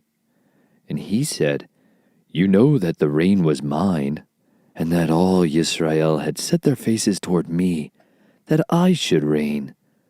But the reign has been turned around, and has become my brother's, for it was his from Yahuwah. And now I'm making one request of you. Do not refuse me. And she said to him, Say it. And he said, Please speak to sovereign Shlomo, for he would not refuse you, to give me Abishag the Shunammite as wife. And Bathsheba said, Good, let me speak for you to the sovereign. And Bathsheba came to sovereign Shlomo to speak with him for Adoniyahu. And the sovereign rose up to meet her and bowed down to her, and sat down on his throne, and had a throne set for the sovereign's mother. So she sat at his right hand. And she said, I am making one small request of you. Do not refuse me. And the sovereign said to her, Ask it, my mother, for I do not refuse you. Then she said, Let Abishag the Shunammite be given to Adoniyahu, your brother, as wife. And sovereign Shlomo answered and said to his mother, Now why do you ask Abishag the Shunammite for Adoniyahu? Ask for him the reign also? For he is my older brother. For him and for Abiathar the priest and for Joab son of Zeruiah. And sovereign Shlomo swore by Yahuwah, saying, Elohim does so to me, and more also, if Adoniyahu has not spoken this word against his own life. And now as Yahuwah lives, who established me and set me on the throne of David my father, and who has made me a house as he promised, Adoniyahu shall be put to death today. And sovereign Shlomo sent by the hand of Benaiyahu, son of Jehoiada, and he fell upon him, and he died. Then the sovereign said to Abiathar the priest, Go to Anathoth, to your own fields, for you deserve death. But I do not put you to death at this time, because you did bear the ark of the Master Yahuwah before my father David, and because you were afflicted in all my father was afflicted in. So Shalomon dismissed Abiathar from being priest to Yahuwah, to fill the word of Yahuwah which he spoke concerning the house of Eli at Shiloh. And news came to Joab, for Joab had turned aside after Adoniah, though he did not turn aside after Absalom. And Joab fled to the tent of Yahuwah, and took hold of the horns of the slaughter place. And the report came to sovereign Shalomon that Joab had fled to the tent of Yahuwah, and see, he is by the slaughter place. Then Shalomon sent Benaiah, son of Jehoiada, saying, Go, fall on him. So Benaiah came to the tent of Yahuwah and said to him, Thus said the sovereign, Come out. And he said, No, for here I die. And Benaiah brought back word to the sovereign, saying, Thus said Joab, and thus he answered me. And the sovereign said to him, Do as he has said, and fall upon him, and you shall bury him, so that you take away from me and from the house of my father the blood which Joab shed without cause. Thus Yahuwah shall return his blood on his head, because he had fallen on 2 men more righteous and better than he, and killed them with the sword, while my father David did not know it. Abner, son of Ner, commander of the army of Israel, and Amasa, son of Yether, commander of the army of Yehudah. So shall their blood return upon the head of Joab, and upon the head of his seed forever. But upon David and his seed, upon his house and his throne, there is to be peace forever from Yahuwah. Then Benaiah, son of Jehoiada, went up and fell upon him and put him to death. And he was buried in his own house in the wilderness. And the sovereign put Benaiah, son of Jehoiada, in his place over the army. And the sovereign put Zadok, the priest, in the place of Abiathar. And the sovereign sent and called for Shimei, and said to him, Build yourself a house in Jerusalem, and dwell there, and do not go out from there anywhere. And it shall be on the day you go out and pass over the Wadi Kidron, know for certain that you shall die. Your blood is on your own head. And Shimei said to the sovereign, The word is good. As my master the sovereign has said, so your servant does. So Shimei dwelt in Jerusalem many days. And it came to be at the end of 3 years, the 2 slaves of Shimei fled to Achish, son of Maachah, sovereign of Gath. And they informed Shimei, saying, See, your slaves are in Gath. And Shimei rose up and saddled his donkey and went to Achish at Gath to look for his slaves. And Shimei went and brought his slaves from Gath. And Shalomon was told that Shimei had gone from Jerusalem to Gath and had come back. So the sovereign sent and called for Shimei, and said to him, Did I not make you swear by Yahuwah, and warn you, saying, Know for certain that on the day you leave to go anywhere, you shall certainly die? And you said to me, The word I have heard is good. And why have you not guarded the oath of Yahuwah and the command that I gave you? And the sovereign also said to Shimei, You shall know all the evil that your heart has known, that you did to my father David, and Yahuwah shall return your evil on your own head. But sovereign Shalomon is blessed, and the throne of David is established before Yahuwah forever. So the sovereign commanded Benaiah, son of Jehoiada, and he went out and fell on him, and he died. And the reign was established in the hand of Shalomon. Chapter 3. And Shalomon joined in marriage with Pharaoh, sovereign of Mitzrayim, and took the daughter of Pharaoh, and brought her to the city of David until he had completed building his own house, and the house of Yahuwah, and the wall all around Jerusalem. Only the people slaughtered at the high places, for a house for the name of Yahuwah had not been built until those days. And Shalomon loved Yahuwah, walking in the laws of his father David, except that he slaughtered and burned incense at the high places. And the sovereign went to Gibeon to slaughter there, for that was the great high place. And Shalomon offered 1,000 ascending offerings on that slaughter place at Gibeon, Yahuwah appeared to Shalomah in a dream by night, and Elohim said, "Ask what should I give you?"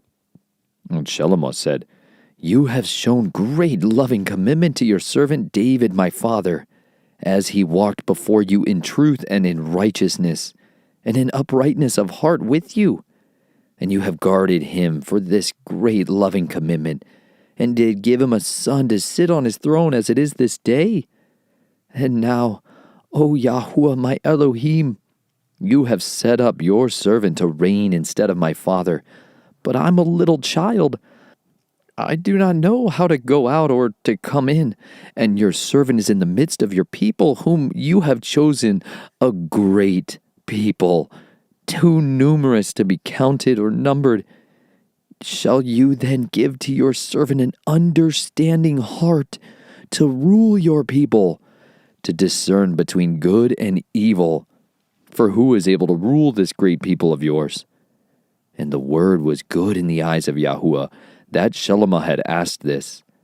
So Elohim said to him, "Because you have asked this, and have not asked long life for yourself, nor have asked riches for yourself, nor have asked the life of your enemies, but have asked for yourself discernment to understand right ruling. See, I shall do according to your words. See, I shall give you a wise and understanding heart, so that there was none like you before you, and none like you shall arise after you.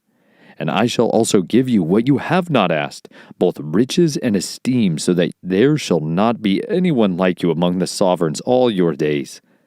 And if you walk in my ways to guard my laws and my commands, as your father David walked, then I shall prolong your days." And Shalomah awoke, and see, it was a dream. And he came into Jerusalem and stood before the ark of the covenant of Yahuwah, and offered up ascending offerings, and made peace offerings, and he made a feast for all his servants. Then 2 women, whores, came to the sovereign and stood before him.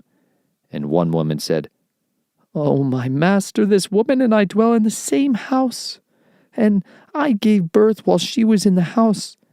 And it came to be the 3rd day after I had given birth that this woman also gave birth, and we were together. There was no stranger with us in the house, only the 2 of us in the house. Then this woman's son died in the night because she lay on him. And she rose up in the middle of the night and took my son from my side while your female servant slept, and laid him in her bosom, and laid her dead child in my bosom. And I rose up in the morning to nurse my son, and saw he was dead. But I looked at him closely in the morning, and I saw he was not my son whom I had born." And the other woman said, "No, but the living one is my son, and the dead one is your son." And the first woman said, "No, for the dead one is your son, and the living one is my son." And they spoke before the sovereign, and the sovereign said, "The one says, 'This is my son who lives, and your son is the dead one,' while the other says, 'No, for your son is the dead one, and my son is the living one.'" And the sovereign said, "Bring me a sword." So they brought a sword before the sovereign. And the sovereign said, "Divide the living child in 2, and give half to one and the half to the other." And the woman whose son was living spoke to the sovereign, for she was overcome with compassion for her son. And she said, "Oh, my master, give her the living child, and by no means kill him." But the other said, "Let him be neither mine nor yours, but divide him." And the sovereign answered and said, "Give the first woman the living child, and by no means kill him. She is his mother." And all Israel heard of the right rulings which the sovereign had rendered, and they feared the sovereign, for they saw that the wisdom of Elohim was in him to do right ruling. Chapter 4. And it came to be that sovereign Shalomah was sovereign over all Yisrael, and these were his chief officials: Azariahu, son of Zadok the priest, Elihoraph and Achiah, sons of Shisha, scribes, Jehoshaphat, son of Achiliud, the recorder, and Beniyahu, son of Jehoiada, over the army, and Zadok, and Abiathar the priests, and Azaryahu, son of Nathan, over the officers, Zabud, son of Nathan, a priest, friend of the sovereign, and Achashar, over the household, and Adoniram, son of Abda, over the compulsory labor. And Shalomah had 12 governors over all Yisrael, who provided food for the sovereign and his household. Each one made provision for one new moon of the year. And these were their names: Ben-Hur, in the mountains of Ephraim, Ben-Deker, in Makatz, and Shalabim, and Beth-Shemesh, and Elon, Beth-Hanan, Ben-Chesed, in Aruboth, Soko, and all the land of Chefer were his. Ben-Abinadab, all the height of Dor. Taphath, the daughter of Shalomah, became his wife. Bana, son of Achiliud, in Tanakh, and Megiddo, and all of Beth-Shean, which is beside Zerathon, below Yisreel, from Beth-Shean to Abel-Mecholah, as far as the other side of Yokanam. Ben-Gebir, in Ramoth-Gilead, the towns of Yair, son of Manasseh, in Gilead were his. The portion of Argob, in Bashan, 60 large cities with walls and bronze gate bars were his. Abinadab, son of Edo, in Machanaim, Achimatz, in Naphtali. He also took Basemoth, the daughter of Shelomah, as wife. Bana, son of Hushai, in Asher, and in Aloth. Jehoshaphat, son of Paruah, in Yissachar. Shimei, son of Elah, in Benjamin. Geber, son of Uri, in the land of Gilead, in the land of Sihon, sovereign of the Amorites, and of Og, sovereign of Bashan. And one governor was in the land. Yehudah and Yisrael were as numerous as the sand by the sea, eating and drinking and rejoicing. And Shelomah was ruling over all the reigns from the river to the land of the Philistines, as far as the border of Mitzrayim. They did task work and served Shelomah all the days of his life. And Shelomah's food supply for one day was 30 cores of fine flour and 60 cores of meal, 10 fatted cattle and 20 cattle from the pastures, and 100 sheep, besides deer and gazelles and roebucks and fatted fowl. For he was ruling over all on this side of the river from Timsah even to Azah, over all the sovereigns on this side of the river. And he had peace on all sides round about him. And Yehudah and Yisrael dwelt safely, each man under his vine and his fig tree, from Dan as far as Beersheba, all the days of Shelomah. And Shelomah had 40,000 stalls of horses for his chariots, and 12,000 horsemen. And these governors, each one in his new moon, provided food for sovereign Shelomah, and for all who came to the table of sovereign Shelomah. There was no lack in their supply. They also brought barley and straw to the appointed place for the horses and steeds, each one according to his right ruling. And Elohim gave Shelomah exceeding great wisdom and understanding, and largeness of heart, like the sand on the seashore. And Shelomah's wisdom excelled the wisdom of all the men of the east, and all the wisdom of Mitzrayim. For he was wiser than all men, than Ethan the Ezrahite, and Heman, and Kokal, and Darda, the sons of Mahol. And his name was in all the nations round about. And he spoke 3,000 proverbs, and his songs were 1,005. And he spoke of trees, from the cedar tree of Lebanon, even to the hyssop that springs out of the wall. And he spoke of beasts, and of birds, and of creeping creatures, and of fish. And there came from all peoples, from all the sovereigns of the earth, who had heard of his wisdom, to hear the wisdom of Shelomah. Chapter 5. And Hiram, sovereign of Zor, sent his servants to Shelomah, because he heard that they had anointed him sovereign in place of his father. For Hiram had always loved David. And Shelomah sent to Hiram, saying, You know my father David was unable to build a house for the name of Yahuwah his Elohim, because of the battles which were all around him, until Yahuwah put them under the soles of his feet. But now, Yahuwah, my Elohim, has given me rest all around. There is neither adversary nor evil incident. And see, I intend to build a house for the name of Yahuwah, my Elohim, as Yahuwah spoke to my father David, saying, Your son, whom I set on your throne in your place, he does build the house for my name. And now, command that they cut down cedars for me from Lebanon, and let my servants be with your servants, and let me pay you wages for your servants, according to whatever you say. For you know there is none among us who knows to cut timber like the Zidonians. And it came to be when Hiram heard the words of Shalomah, that he rejoiced greatly, and said, Blessed be Yahuwah this day, for he has given David a wise son over this great people. And Hiram sent to Shalomah, saying, I have heard that which you sent me. Let me do all your desire concerning the cedar and cypress logs. Let my servants bring them down from Lebanon to the sea. Then I put them in rafts by sea to the place you direct me, and I shall spread them out there. Then you take them up, while you do my desire, by giving food for my household. And Hiram gave Shalomah cedar and cypress logs, all his desire. And Shalomah gave Hiram 20,000 cores of wheat as food for his household, and 20 cores of pressed oil. Thus Shalomah gave to Hiram year by year. And Yahuwah gave Shalomah wisdom as he promised him. And there was peace between Hiram and Shalomah, and the two of them made a covenant. And sovereign Shalomah raised up compulsory labor out of all Yisrael, and the compulsory labor was 30,000 men. And he sent them to Lebanon, 10,000 per new moon by courses. They were 1 new moon in Lebanon, 2 new moons at home. And Adoniram was over the compulsory labor.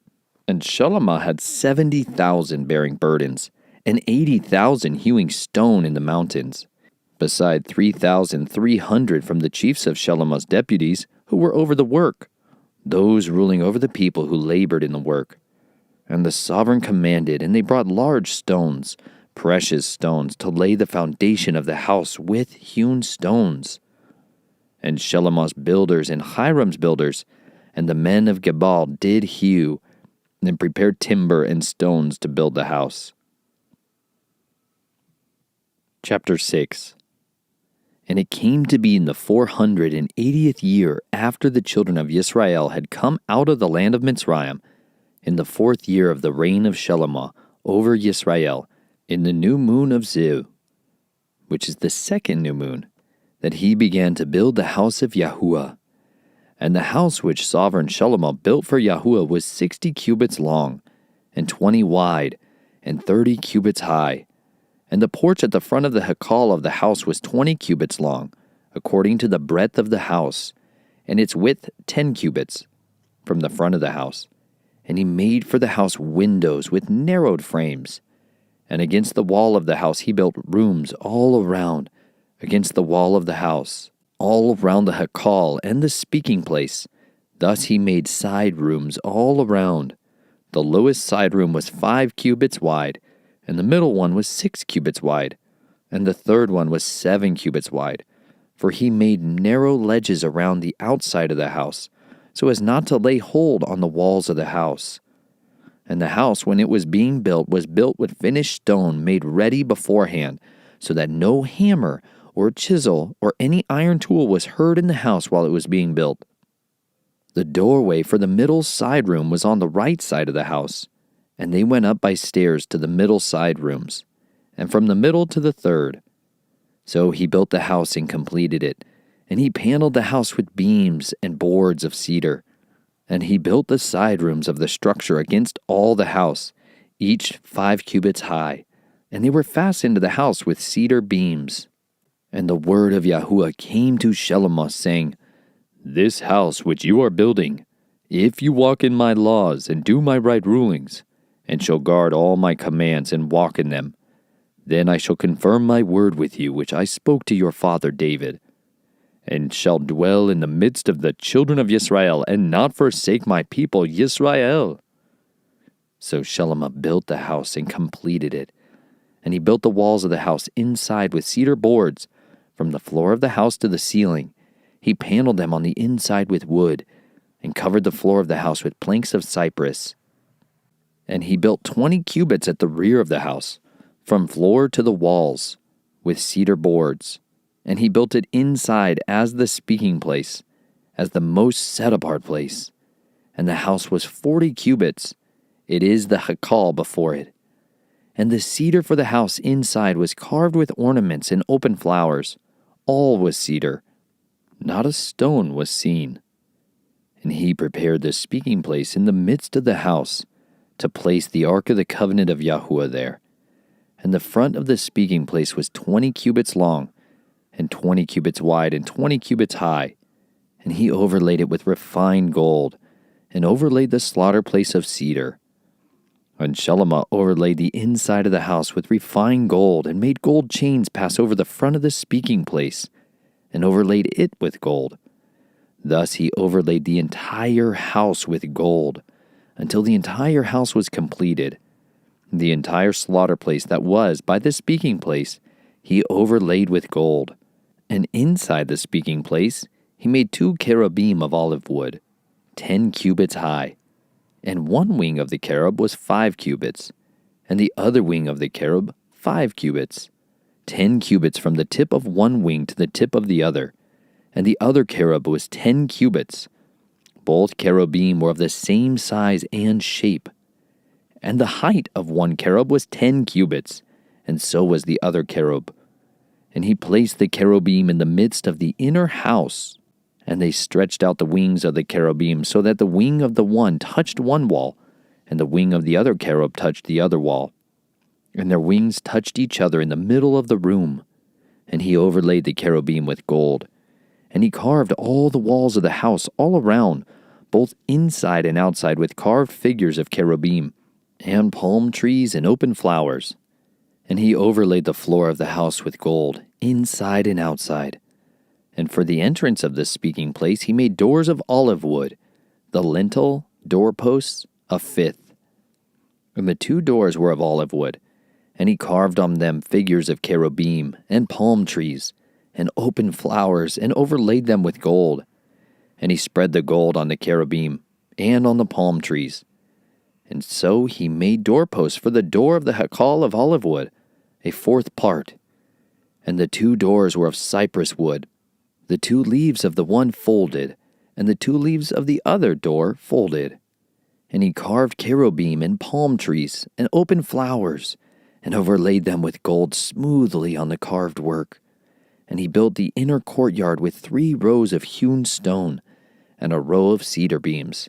In the 4th year the foundation of the house of Yahuwah was laid, in the month Zu. And in the 11th year, in the month Bul, the 8th new moon, the house was completed in all its matters, and according to all its plans. Thus he built it for 7 years. Chapter 7. And Shalom built his own house for 13 years, and he completed his entire house. And he built the house of the forest of Lebanon. It was 100 cubits long, and 50 cubits wide, and 30 cubits high, with 4 rows of cedar columns and cedar beams on the columns. And it was paneled with cedar above the beams that were on 45 columns, 15 to a row. And there were windows with narrowed frames in 3 rows, and window was opposite window 3 times. And all the doorways and the doorposts had square frames, and window was opposite window 3 times. And he made the porch of the columns 50 cubits long and 30 cubits wide. And the porch was in front of them, and the columns and the roof was in front of them. And he made a hall for the throne, the hall of right ruling where he ruled. And it was paneled with cedar from floor to floor.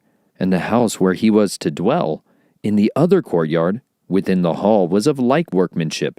And Shalom made a house like this hall for Pharaoh's daughter, whom he had taken. All these were of precious stone, hewn to size, sawed with a saw, inside and out, from the foundation to the coping, and also on the outside to the great courtyard. And the foundation was of precious stone, large stones, stones of 10 cubits and stones of 8 cubits. And above were precious stones, hewn to size, and cedar wood. So the great courtyard all around had 3 rows of hewn stones, and a row of cedar beams, as was the inner courtyard of the house of Yahuwah and the porch of the house. And sovereign Shelomah sent and brought Hiram from Zor. He was the son of a widow from the tribe of Naphtali, and his father was a man of Zor, a bronze worker. And he was filled with wisdom and understanding, and skill in working with all kinds of bronze work.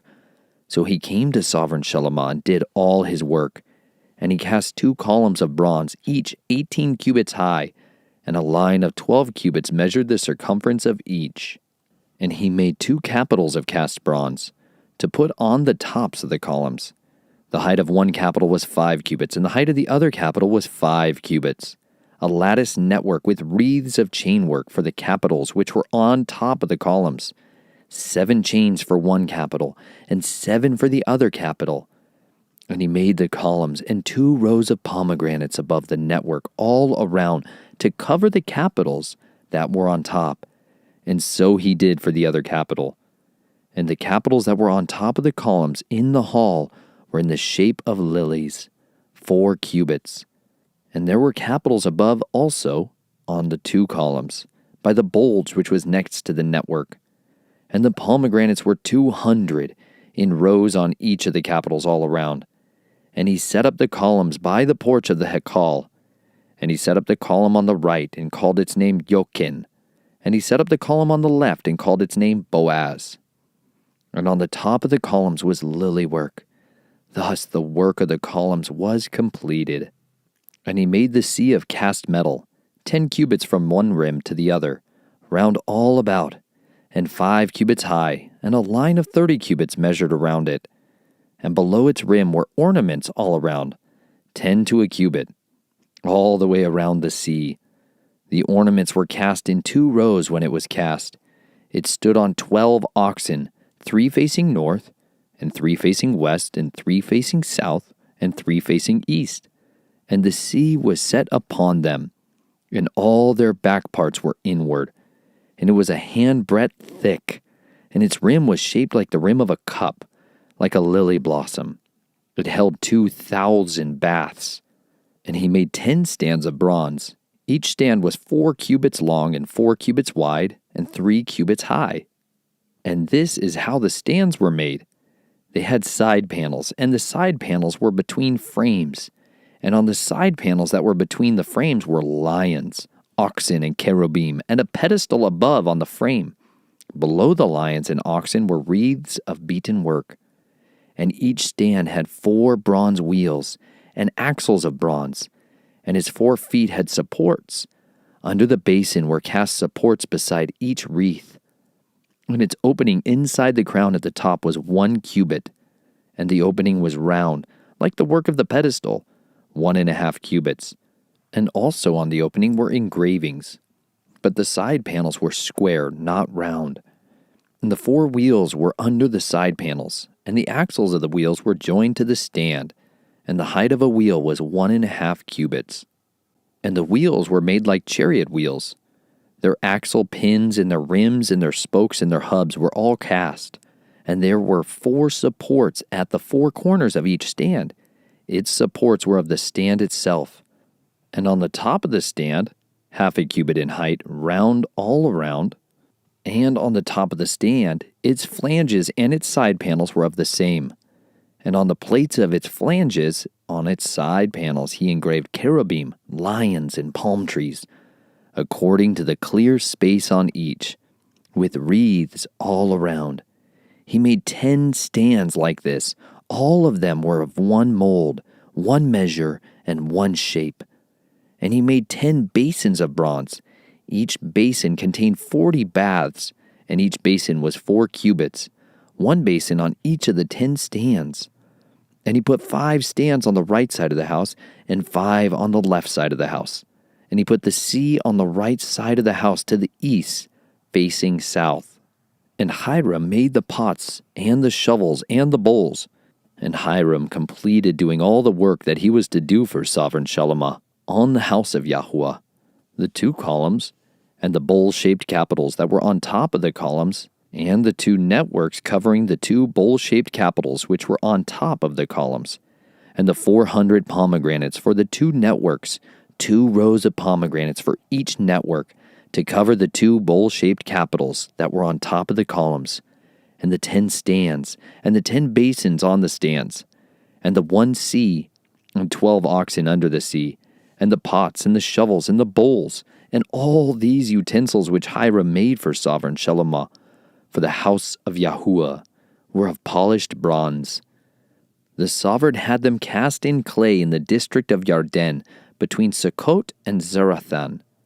And Shalomah left all the utensils unweighed, because they were many, nor was the weight of the bronze searched out.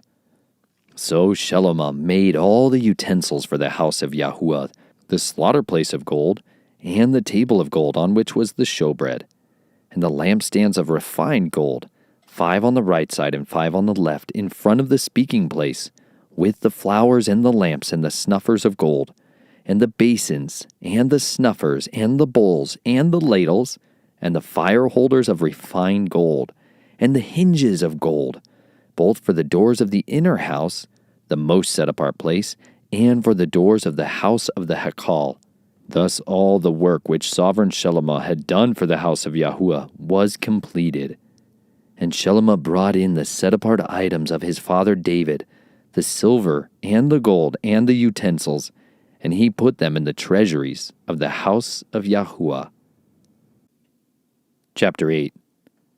Then Shalomah assembled the elders of Yisrael, and all the heads of the tribes, the chief fathers of the children of Yisrael, to sovereign Shalomah in Jerusalem, to bring up the ark of the covenant of Yahuwah from the city of David, which is Zion. And all the men of Yisrael assembled to sovereign Shalomah at the festival in the month of Ethanim, which is the 7th new moon. And all the elders of Yisrael came, and the priest took up the ark, and brought up the ark of Yahuwah, and the tent of appointment, and all the set-apart utensils that were in the tent. And the priests and the Levites brought them up. And sovereign Shalomah and all the congregation of Yisrael who had assembled with him were with him before the ark, slaughtering so many sheep and cattle that they could not be counted or numbered.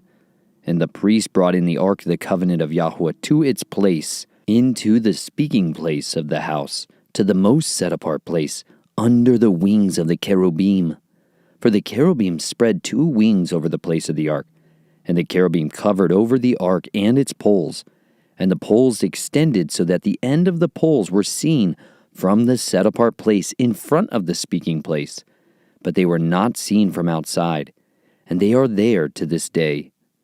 There was not in the ark only the 2 tablets of stone which Moshe put there at Horeb, where Yahuwah made a covenant with the children of Israel when they came out of the land of Mitzrayim. And it came to be, when the priest came out of the set-apart place, that the cloud filled the house of Yahuwah, so that the priests were unable to stand and perform the service because of the cloud. For the esteem of Yahuwah filled the house of Yahuwah.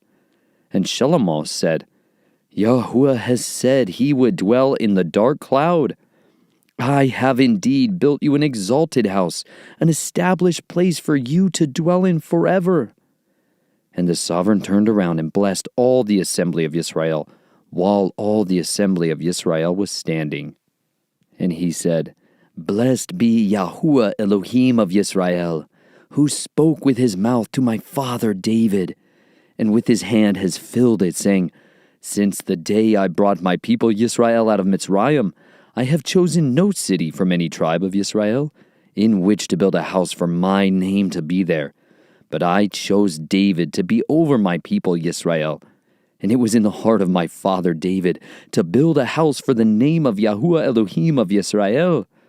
But Yahuwah said to my father David, Because it has been in your heart to build a house for my name, and you did well that it was in your heart. Only you do not build the house, but your son, who is coming from your loins, he does build the house for my name. Now Yahuwah has established his word which he spoke, and I have been raised up instead of my father David, and sit on the throne of Israel, as Yahuwah promised, and built a house for the name of Yahuwah Elohim of Israel, and have appointed there a place for the ark, wherein is the covenant of Yahuwah, which he made with our fathers, when he brought them out of the land of Mitzrayim. And Shelomoth stood before the slaughter place of Yahuwah in front of all the assembly of Israel, and spread out his hands towards the heavens, and said, Yahuwah Elohim of Israel, there is no Elohim in the heavens above or on the earth below like you, guarding your covenant and loving commitment with your servants who walk before you with all their heart, who has guarded that which you did promise your servant David my father. Indeed, you have both spoken with your mouth and have filled it with your hand, as it is this day. And now, Yahuwah Elohim of Israel, guard what you promised your servant David my father, saying, there is not to cease a man of yours before me sitting on the throne of Israel, only if your sons guard their way, to walk before me as you have walked before me. And now, O Elohim of Israel, please let your word come true, which you have spoken to your servant David my father. For it is true, Elohim dwells on the earth. See the heavens, and the heavens of heavens are unable to contain you. How much less this house which I have built? Yet shall you turn to the prayer of your servant and his supplication, O Yahuwah my Elohim, and listen to the cry and the prayer which your servant is praying before you today, for your eyes to be open toward this house night and day, toward the place of which you said, my name is there, to listen to the prayer which your servant makes towards this place. Then shall you hear the supplication of your servant and of your people Yisrael when they pray toward this place, when you hear in your dwelling place in the heavens, and shall you hear and forgive?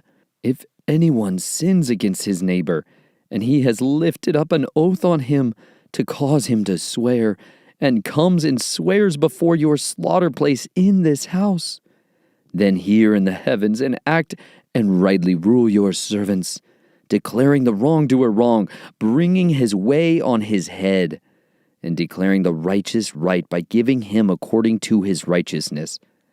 When your people Yisrael are smitten before an enemy, because they have sinned against you, and they shall turn back to you and confess your name, and pray and make supplication to you in this house, then hear in the heavens, and forgive the sin of your people Yisrael, and bring them back to the land which you gave to their fathers. When the heavens are shut up, and there is no rain because they sin against you, when they pray toward this place and confess your name, and turn from their sin because you afflict them, then hear in the heavens and forgive the sin of your servants, your people Yisrael, for you teach them the good way in which they should walk, and shall give rain on your land, which you have given to your people as an inheritance. When there is scarcity of food in the land, when there is pestilence, blight, mildew, locusts, grasshoppers, when their enemy distresses them in the land of their cities, any plague, any sickness, whatever prayer, whatever supplication made by any one of all your people Yisrael, each knowing the plague of his own heart, and shall spread out his hands towards this house, then hear in the heavens your dwelling place, and forgive, and act, and render unto everyone according to all his ways, whose heart you know, because you alone know the hearts of all the sons of men, so that they fear you all the days that they live in the land which you gave to our fathers. Also, concerning a foreigner who is not of your people Yisrael, but has come from a far land for your name's sake, since they hear of your great name and your strong hand and your outstretched arm, and he shall come and pray toward this house, hear in the heavens your dwelling place, and do according to all for which the foreigner calls to you, so that all peoples of the earth know your name and fear you, as do your people Yisrael, and know that this house which I have built is called by your name. When your people go out to battle against their enemy in the way in the way that you send them, and they shall pray to Yahuwah toward the city which you have chosen, and toward the house which I have built for your name. Then shall you hear in the heavens their prayer and their supplication, and maintain their cause when they sin against you. For there is no one who does not sin. And you become enraged with them, and give them to the enemy, and they take them captive to the land of the enemy, far or near. And they shall turn back unto their heart in the land where they have been taken captive, and shall turn and make supplication to you in the land of those who took them captive, saying, We have sinned and acted crookedly. We have committed wrong. And they shall turn back to you with all their heart and with all their being in the land of their enemies, who led them away captive, and shall pray to you toward their land which you gave to their fathers, the city which you have chosen, and the house which I have built for your name. Then shall you hear in the heavens, your dwelling place, their prayer and their supplication, and maintain their cause, and forgive your people who have sinned against you, and all their transgressions which they have transgressed before you, and give them compassion before those who took them captive. And they shall have compassion on them, for they are your people, and your inheritance, whom you brought out of Mitzrayim, out of the iron furnace. Let your eyes be open to the supplication of your servant, and the supplication of your people Yisrael, to listen to them whenever they call to you. For you have separated them unto yourself for an inheritance out of all the peoples of the earth, as you spoke by the hand of your servant Moshe, when you brought our fathers out of Mitzrayim, O Master Yahuwah. And it came to be, when Shalomah had ended praying all this prayer and supplication to Yahuwah, that he rose up from before the slaughter place of Yahuwah, from kneeling on his knees with his hands spread up to the heavens. And he stood and blessed all the assembly of Yisrael with a loud voice, saying, Blessed be Yahuwah, who has given rest to his people Yisrael, according to all that he promised.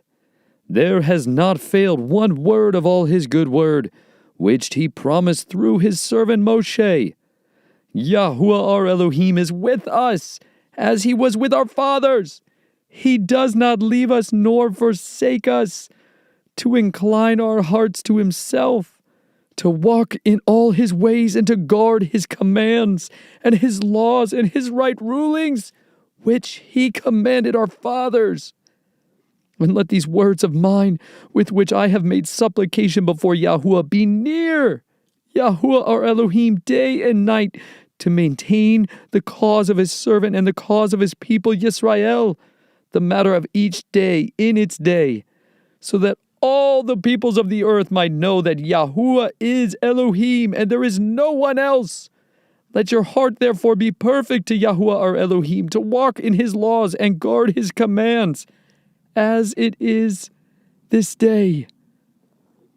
And the sovereign and all Yisrael with him slaughtered slaughterings before Yahuwah. And Shalomah slaughtered slaughterings of peace offerings, which he slaughtered to Yahuwah 22,000 bulls, and 120,000 sheep. Thus the sovereign and all the children of Israel dedicated the house of Yahuwah. On that day the sovereign set apart the middle of the courtyard that was in front of the house of Yahuwah.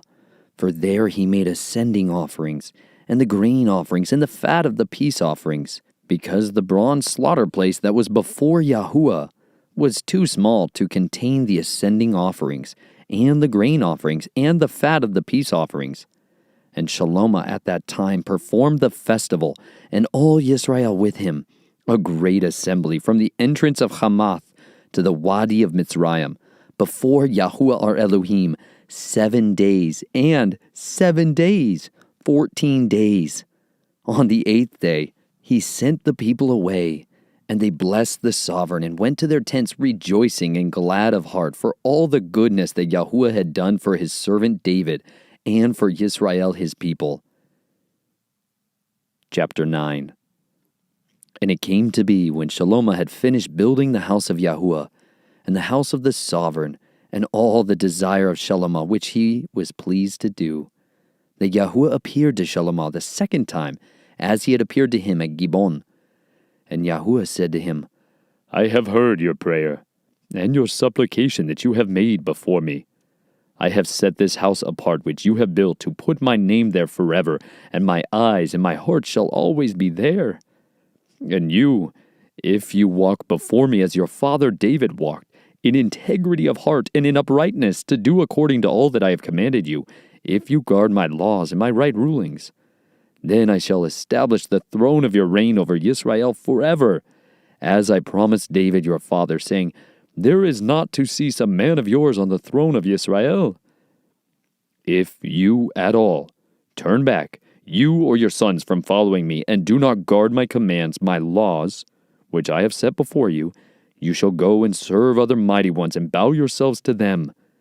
Then I shall cut off Israel from the face of the soil which I have given them, and send away from my presence this house which I have set apart for my name. And Israel shall be a proverb and a mockery among all the peoples. And this house which has been exalted, every one who passes by it shall be astonished and hiss and say, why has Yahuwah done this to this land and to this house? Then they shall say, because they have forsaken Yahuwah their Elohim, who brought their fathers out of the land of Mitzrayim. And they took hold of other mighty ones and bowed themselves to them and served them. That is why Yahuwah has brought all this evil on them. And it came to be at the end of 20 years that Shalomah had built the two houses, the house of Yahuwah and the house of the sovereign. Hiram, the sovereign of Zor, had supplied Shalomah with cedar and cypress and gold as much as he desired. Then sovereign Shalomah gave Hiram 20 cities in the land of Galil. And Hiram came from Zor to see the cities which Shalomah had given him, but they were not right in his eyes. And he said, what are these cities you have given me, my brother? And he called them the land of Kabul, as they are to this day. And Hiram sent the sovereign 120 talents of gold. And this is the purpose of the compulsory labor which sovereign Solomon raised to build the house of Yahuwah, and his own house, and Milo, and the walls of Jerusalem, and Chatzor, and Megiddo, and Gezer. Pharaoh, sovereign of Mitzrayim, had gone up and taken Gezer, and burned it with fire, and had killed the Canaanites who dwelt in the city, and had given it as a payment for the bride to his daughter, Shalomah's wife. And Shalomah built Gezer, and lowered Beth-Horon, and Baalath, and Tamar in the wilderness in the land of Yehudah, and all the storage cities that Shalomah had, and cities for his chariots, and cities for his cavalry, and whatever Shalomah desired to build in Jerusalem, and in Lebanon, and in all the land of his rule. All the people who were left of the Amorites, and the Hittites, and the Perizzites, the Hivites, and the Jebusites, who were not of the children of Israel, their descendants who were left in the land after them, whom the children of Israel had not been able to destroy completely, from these Shalomah raised compulsory labor as it is to this day. But Shalomah did not make slaves of the children of Israel, because they were men of battle, and his servants, and his rulers, and his officers, and commanders of his chariots, and his cavalry. These were the chiefs of the officials who were over the work of Shalomah, 550, who ruled over the people who did the work. But the daughter of Pharaoh came up from the city of David to her house that he built for her. Then he built Milo. And 3 times a year Shalomah brought ascending offerings and peace offerings on the slaughter place, which he had built for Yahuwah. And he burned incense with that which was before Yahuwah. Thus gave completeness to the house. And sovereign Shalomah built a fleet of ships at Etzion Geber, which is near Eloth, on the shore of the Sea of Reeds in the land of Edom. And Hiram sent his servants with the fleet, seamen who knew the sea, to work with the servants of Shalomah. And they went to Ophir, and took 420 talents of gold from there, and brought it to sovereign Shalomah. Chapter 10. And the sovereigness of Sheba heard of the report of Shalomah concerning the name of Yahuwah, and came to try him with hard questions. And she came to Jerusalem with very great company, with camels that bore spices, very much gold and precious stones. And she came to Shalomah, and she spoke with him about all that was in her heart. And Shalomah answered all her questions. There was no matter hidden for the sovereign that he did not make known to her. And the sovereignness of Sheba saw all the wisdom of Shalomah, and the house that he had built, and the food on his table, and the seating of his servants, and the service of his waiters and their attire, and his cupbearers, and his ascending offerings which he offered in the house of Yahuwah. And there was no more spirit in her. Then she said to the sovereign, "The word I heard in my own land about your words and your wisdom was true. But I did not believe the words until I came and saw with my own eyes. And see, I have not been told the half. Your wisdom and prosperity exceed the report which I heard. Blessed are your men, and blessed are these your servants who stand continually before you, who are hearing your wisdom. Blessed be Yahuwah your Elohim, who delighted in you, to put you on the throne of Yisrael, because Yahuwah has loved Yisrael forever. Therefore he made you sovereign to do right ruling and righteousness." And she gave the sovereign 120 talents of gold, and very many spices and precious stones. Never again did so many spices come as the sovereignness of Sheba gave to sovereign Shalomah. And also the ships of Hiram, which brought gold from Ophir, brought almug wood, a great many, and precious stones from Ophir. And the sovereign made steps of the almug wood for the house of Yahuwah, and for the sovereign's house also lyres and harps for singers. No such almug wood has come or been seen to this day. And sovereign Shalomah gave the sovereignness of Sheba all she desired, whatever she asked, besides what he gave her according to the hand of sovereign Shalomah. And she turned and went to her land, she and her servants. And the weight of gold that came to Shalomah yearly was 666 talents of gold, beside that from men of travel, and the profit from traders, and from all the sovereigns of Arabia, and from the governors of the land.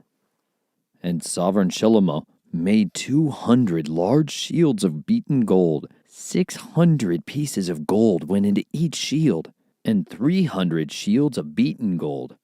3 minas of gold went into each shield. And the sovereign put them in the house of the forest of Lebanon. And the sovereign made a great throne of ivory, and overlaid it with refined gold. The throne had 6 steps, and the top of the throne was round at the back, and there were armrests on either side of the place of the seat. And 2 lions stood beside the armrests, and 12 lions were standing there, one on each side of the 6 steps. The like of it was never made in any reign. And all the drinking vessels of sovereign Shalomah were of gold, and all the vessels of the house of the forest of Lebanon were of refined gold, not of silver. For this was reckoned of little value in the days of Shalomah. For the sovereign had ships of Tarshish at sea, with the fleet of Hiram. Once every 3 years the ships of Tarshish came, bringing gold and silver, ivory and apes and baboons. And sovereign Shalomah was greater than any of the sovereigns of the earth in riches and wisdom. And all the earth sought the presence of Shalomah to hear his wisdom, which Elohim had put in his heart. And they were each bringing his presents, objects of silver and objects of gold, and garments and armor, and spices, horses and mules, the matter of a year by year. And Shalomah gathered chariots and horsemen, and he had 1,400 chariots and 12,000 horsemen, whom he stationed in the chariot cities, and with the sovereign in Jerusalem. And the sovereign made silver as common in Jerusalem as stones, and he made cedars as plenty as the sycamores, which are in the low country. And Shalomah had horses brought out from Mitzrayim and Kei. The sovereign's merchants bought them in Kei at a price. And a chariot came up and went out from Mitzrayim for 600 pieces of silver, and a horse 150. And so by their hand they brought them out to all the sovereigns of the Hittites and the sovereigns of Aram.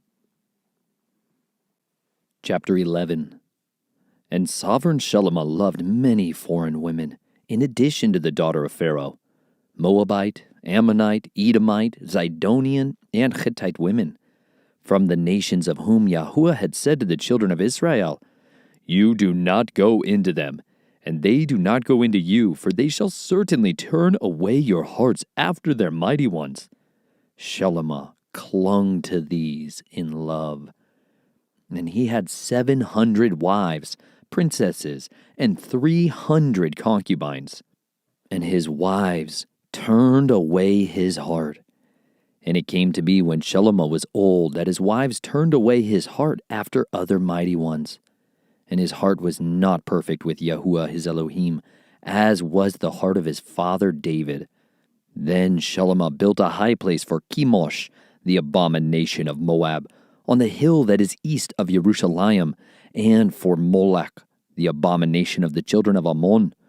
And so he did for all his foreign wives who burned incense and slaughtered to their mighty ones. Therefore Yahuwah was enraged with Shelomah, because his heart had turned away from Yahuwah Elohim of Yisrael, who had appeared to him twice. And he commanded him concerning this word, not to go after other mighty ones. But he did not guard what Yahuwah had commanded. And Yahuwah said to Shelomah, Because you have done this, and have not guarded my covenant and my laws which I commanded you, I shall certainly tear the reign away from you, and give it to your servant. Only I do not do it in your days, for the sake of your father David. Out of the hand of your son I shall tear it. Only I shall not tear away all the reign, but give one tribe to your son for the sake of my servant David, and for the sake of Jerusalem which I have chosen. And Yahuwah raised up an adversary against Shelomah, Hadad the Edomite. He was of the seed of the sovereign in Edom. And it came to be when David was in Edom, and Joab the commander of the army had gone up to bury the slain, after he had struck every male in Edom. Joab remained there with all Israel for 6 new moons, until every male in Edom was cut off. That Hadad fled to go to Mitzrayim, he and certain Edomites of his father's servants with him, while Hadad was still a little child. And they arose from Midian, and came to Paran, and took men with them from Paran, and came to Mitzrayim, to Pharaoh, sovereign of Mitzrayim, who gave him a house, and ordered food for him, and gave him land. And Hadad found much favor in the eyes of Pharaoh, so that he gave him as wife the sister of his own wife, the sister of sovereigness, Tahpenes. And the sister of Tahpenes bore him Genubath, his son, whom Tahpenes weaned in Pharaoh's house. And Genubath was in the house of Pharaoh among the sons of Pharaoh.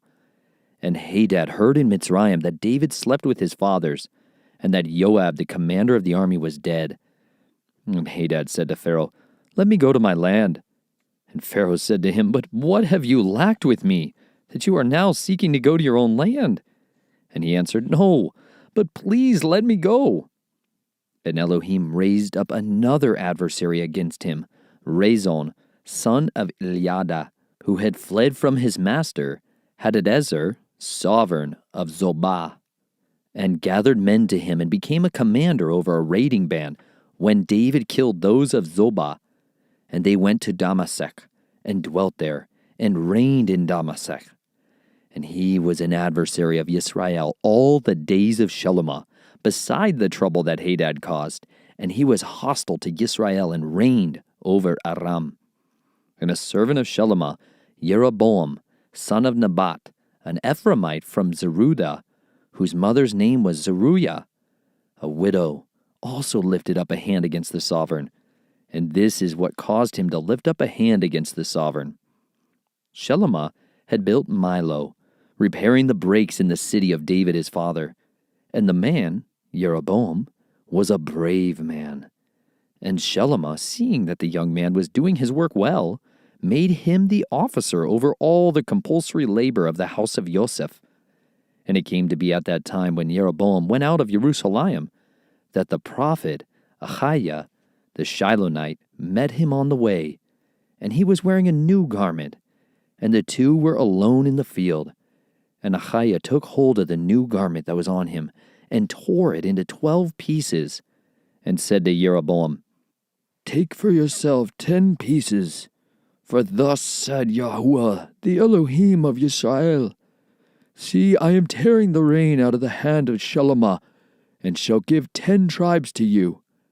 But he shall have 1 tribe for the sake of my servant David, and for the sake of Jerusalem, the city which I have chosen out of all the tribes of Israel, because they have forsaken me, and bow themselves to Ashtaroth, the mighty one of the Sidonians, to Chemosh, the mighty one of the Moabites, and to Milcom, the mighty one of the children of Ammon, and have not walked in my ways, to do what is right in my eyes, my laws, my right rulings, as did his father David.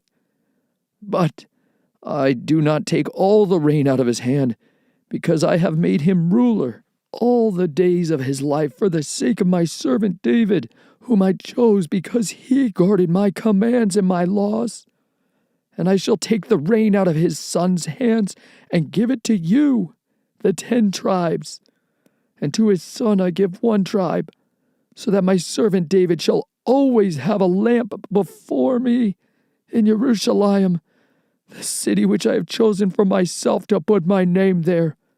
So I take you, and you shall reign over all that your being desires, and you shall be sovereign over Israel. And it shall be, if you obey all that I command you, and shall walk in my ways, and do what is right in my eyes, to guard my laws and my commands, as my servant David did, then I shall be with you, and build for you a steadfast house, as I built for David, and shall give Israel to you. And because of this I humble the seed of David, but not forever. And Shelomah sought to kill Jeroboam, but Jeroboam rose up and fled to Mitzrayim, to Shishak, sovereign of Mitzrayim, and was in Mitzrayim until the death of Shelomah. And the rest of the acts of Shelomah, all that he did, and his wisdom, are they not written in the book of the acts of Shelomah? And the days that Shelomah reigned in Jerusalem over all Yisrael was 40 years. So Shelomah slept with his fathers, and was buried in the city of David his father. And Rehoboam his son reigned in his place. Chapter 12. And Rehoboam went to Shechem, for all Yisrael had gone to Shechem to set him up to reign. And it came to be when Jeroboam son of Nebat heard this, he was still in Mitzrayim, for he had fled from the presence of sovereign Shelomah, and had been dwelling in Mitzrayim, that they sent and called him. And Jeroboam and all the assembly of Israel came and spoke to Rehoboam, saying, Your father made our yoke hard, and now lighten the hard service of your father in his heavy yoke which he put on us. Then we serve you. And he said to them, Go away for 3 days, then come back to me. And the people went. Then sovereign Rehoboam consulted the elders who stood before his father, Shelomah, while he still lived. And he said, What do you advise me to answer these people? And they spoke to him, saying, If you are a servant to these people today, and shall serve them, and shall answer them, and speak good words to them, then they shall be your servants all the days. But he ignored the advice the elders gave him, and consulted the young men who had grown up with him, who stood before him. And he said to them, What advice do you give? How should we answer this people who have spoken to me, saying, Lighten the yoke which your father put on us? And the young men who had grown up with him spoke to him, saying, Say this to this people who have spoken to you, saying, Your father made our yoke heavy, but you make it lighter on us. Say this to them, My little finger is thicker than my father's waist. And now my father laid a heavy yoke on you, but I add to your yoke. My father flogged you with whips, but I flog you with scourges. So Jeroboam and all the people came to Rehoboam the 3rd day as the sovereign had spoken, saying, Come back to me the 3rd day. But the sovereign answered the people harshly, and ignored the advice which the elders had given him. And he spoke to them according to the advice of the young men, saying, My father made your yoke heavy, but I add to your yoke. My father flogged you with whips, but I flog you with scourges. So the sovereign did not listen to the people, for the turn of events was from Yahuwah, in order to establish his word, which Yahuwah had spoken by Ahiah the Shilonite to Jeroboam son of Nebat. And all Israel saw that the sovereign did not listen to them. Then the people answered the sovereign, saying, What portion do we have in David? And there is no inheritance in the son of Yeshai? To your mighty ones, O Israel. Now see to your own house, O David. So Israel went to their own tents. But as for the children of Israel who dwelt in the cities of Yehudah, Rehoboam reigned over them. And when sovereign Rehoboam sent Adoram, who was over the compulsory labor, all Israel stoned him with stones, and he died. And sovereign Rehoboam hastily mounted his chariot to flee to Jerusalem. Thus Israel revolted against the house of David to this day. And it came to be when all Israel heard that Jeroboam had come back, they sent for him, and called him to the congregation, and set him up to reign over all Israel. There was none who followed the house of David, except the tribe of Yehudah only. And Rehoboam came to Jerusalem, and he assembled all the house of Yehudah with the tribe of Benjamin, 180,000 chosen brave men, to fight against the house of Israel, to bring back the reign to Rehoboam, son of Shalomah.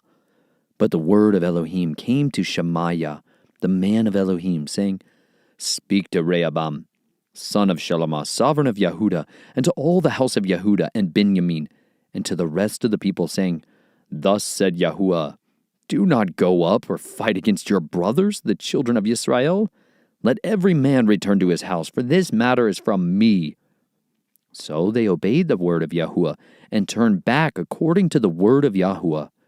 And Jeroboam built Shechem in the mountains of Ephraim, and dwelt there. And he went out from there and built Penuel. And Jeroboam said in his heart, Now the reign shall return to the house of David. If these people go up to do slaughterings in the house of Yahuwah at Jerusalem, then the heart of this people shall turn back to their master, Rehoboam, sovereign of Yehudah, and they shall kill me and go back to Rehoboam, sovereign of Yehudah.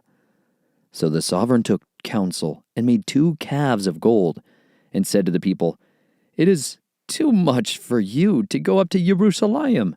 See, your mighty ones, O Israel, which brought you up from the land of Mitzrayim. And he set up one in Bethel, and the other he put in Dan.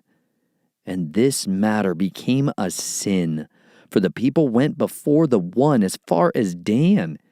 And he made the house of high places, and made priests from all sorts of people who were not of the sons of Levi. And Jeroboam performed a festival on the 15th day of the 8th new moon, like the festival that was in Yehudah, and he offered on the slaughter place. So he did at Bethel, slaughtering to the calves that he had made. And at Bethel he appointed the priests of the high places which he had made. And he made offerings on the slaughter place which he had made at Bethel on the 15th day of the 8th new moon, in the new moon which he had devised in his own heart. And he performed a festival for the children of Israel, and offered on the slaughter place, and burned incense. Chapter 13. And see, a man of Elohim went from Yehudah to Bethel by the word of Yahuwah, while Jeroboam was standing by the slaughter place to burn incense. And he cried out against the slaughter place by the word of Yahuwah, and said, O slaughter place, thus said Yahuwah, see, a son is to be born to the house of David, Yoshiyahu is his name. And on you he shall slaughter the priests of the high places, who burn incense on you, and men's bones be burned on you. And he gave a sign the same day, saying, This is the sign which Yahuwah has spoken. See, the slaughter place is split apart, and the ashes on it is poured out. And it came to be, when sovereign Jeroboam heard the saying of the man of Elohim, who cried out against the slaughter place in Bethel, that he stretched out his hand from the slaughter place, saying, Seize him! Then his hand, which he had stretched out toward him, dried up, so that he was unable to bring it back to him. And the slaughter place was split apart, and the ashes poured out from the slaughter place, according to the sign which the man of Elohim had given by the word of Yahuwah. And the sovereign answered and said to the man of Elohim, Please, appease the face of Yahuwah your Elohim, and pray for me, that my hand might be restored to me. And the man of Elohim appeased the face of Yahuwah, and the sovereign's hand was restored to him, and became as it was before. The sovereign then said to the man of Elohim, Come home with me and refresh yourself, and I give you a gift.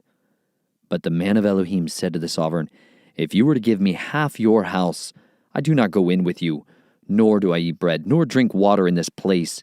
For so he commanded me by the word of Yahuwah, saying, Do not eat bread, nor drink water, nor return by the same way you came. So he went another way, and did not return by the way which he came to Bethel. And a certain old prophet was dwelling in Bethel, and his sons came and told him all the works that the man of Elohim had done that day in Bethel, the words which he had spoken to the sovereign. And their father said to him, Which way did he go? And his sons, who had seen which way the man of Elohim went, who came from Yehudah. And he said to his sons, Saddle the donkey for me. And they saddled the donkey for him, and he rode on it. And they went after the man of Elohim, and found him sitting under a terebinth tree. And he said to him, Are you the man of Elohim who came from Yehudah? And he said, I am. And he said to him, Come home with me and eat bread. And he said, I am not able to return with you, or go in with you, nor am I to eat bread or drink water with you in this place. For word came to me by the word of Yahuwah, Do not eat bread, nor drink water there, nor return by going the way you came. And he said to him, I too am a prophet like you, and a messenger spoke to me by the word of Yahuwah, saying, Bring him back with you to your house, and let him eat bread and drink water. But he lied to him. So he turned back with him, and ate bread in his house and drank water. And it came to be as they sat at the table that the word of Yahuwah came to the prophet who had brought him back. And he cried out to the man of Elohim who came from Yehudah, saying, Thus said Yahuwah, because you have rebelled against the mouth of Yahuwah, and have not guarded the command which Yahuwah, your Elohim, commanded you, and turned back, and ate bread and drank water in the place of which he said to you, Do not eat bread nor drink water. Your body shall not enter the burial site of your fathers. And it came to be, after he had eaten bread and after he had drunk, that he saddled the donkey for him, for the prophet whom he had brought back. And he went, and a lion met him on the way and killed him. And his body was thrown on the way, and the donkey was standing by it, and the lion standing by the body. And see, men were passing by and saw the body thrown on the way, while the lion was standing by the body. And they went and reported it in the city where the old prophet dwelt. And the prophet, who had brought him back from the way, heard it, and said, It is the man of Elohim, who rebelled against the mouth of Yahuwah. And Yahuwah gave him to the lion, and it tore him apart and killed him according to the word of Yahuwah which he spoke to him. And he spoke to his son, saying, Saddle the donkey for me. And they saddled it. So he went and found his body thrown on the way, and the donkey and the lion standing by the body. The lion had not eaten the body, nor mauled the donkey. And the prophet lifted up the body of the man, and placed it on the donkey, and brought it back. And the old prophet came to the city to mourn, and to bury him. And he placed his body in his own burial site, and they lamented over him, saying, Oh, my brother! And it came to be after he had buried him, that he spoke to his son, saying, When I am dead, then you shall bury me in the burial site where the man of Elohim is buried. Lay my bones beside his bones. For the word which Yahuwah, which he cried out, by the word of Yahuwah against the slaughter place in Bethel, and against all the houses of the high places which are in the cities of Shamaron, shall certainly come to be. After this event, Jeroboam did not turn from his evil way, but again he made priests from all sorts of people for the high places. Whoever wished, he ordained to become one of the priests of the high places. And this matter was the sin of the house of Jeroboam, even to cut it off and destroy it from the face of the earth. Chapter 14. At that time, Abiah the son of Jeroboam became sick. And Jeroboam said to his wife, "Please arise and disguise yourself so that they do not know that you are the wife of Jeroboam. And go to Shiloh. See, Ahiah the prophet is there, who spoke to me of becoming sovereign over this people. And you shall take with you 10 loaves and cakes and a jar of honey, and go to him. Let him declare to you what becomes of the child." And Jeroboam's wife did so, and rose up and went to Shiloh, and came to the house of Ahiah. But Ahiyahu was unable to see, for his eyes had set because of his age. And Yahuwah had said to Ahiyahu, "See, the wife of Jeroboam is coming to ask you a word about her son, for he is sick. Speak to her thus and thus, for it shall be when she comes in that she makes herself strange." And it came to be when Ahiyahu heard the sound of her footsteps as she came through the door, he said, "Come in, wife of Jeroboam. Why are you making yourself strange? And I have been sent to you with a hard word. Go, say to Jeroboam, thus said Yahuwah Elohim of Israel, because I exalted you from among the people, and made you ruler over my people Israel, and tore the reign away from the house of David and gave it to you, and you have not been as my servant David, who guarded my commands, and who followed me with all his heart, to do only what was right in my eyes. But you have done more evil than all who were before you, for you have gone and made yourself other mighty ones, and molded images to provoke me, and have cast me behind your back. Therefore, see, I am bringing evil to the house of Jeroboam, and shall cut off from Jeroboam every male in Israel, whether shut up or left at large, and sweep away the remnant of the house of Jeroboam, as one sweeps away dung until it is all gone. Those of Jeroboam who die in the city the dogs do eat, and those who die in the field the birds of the heavens do eat, for Yahuwah has spoken it. And you, arise, go to your house.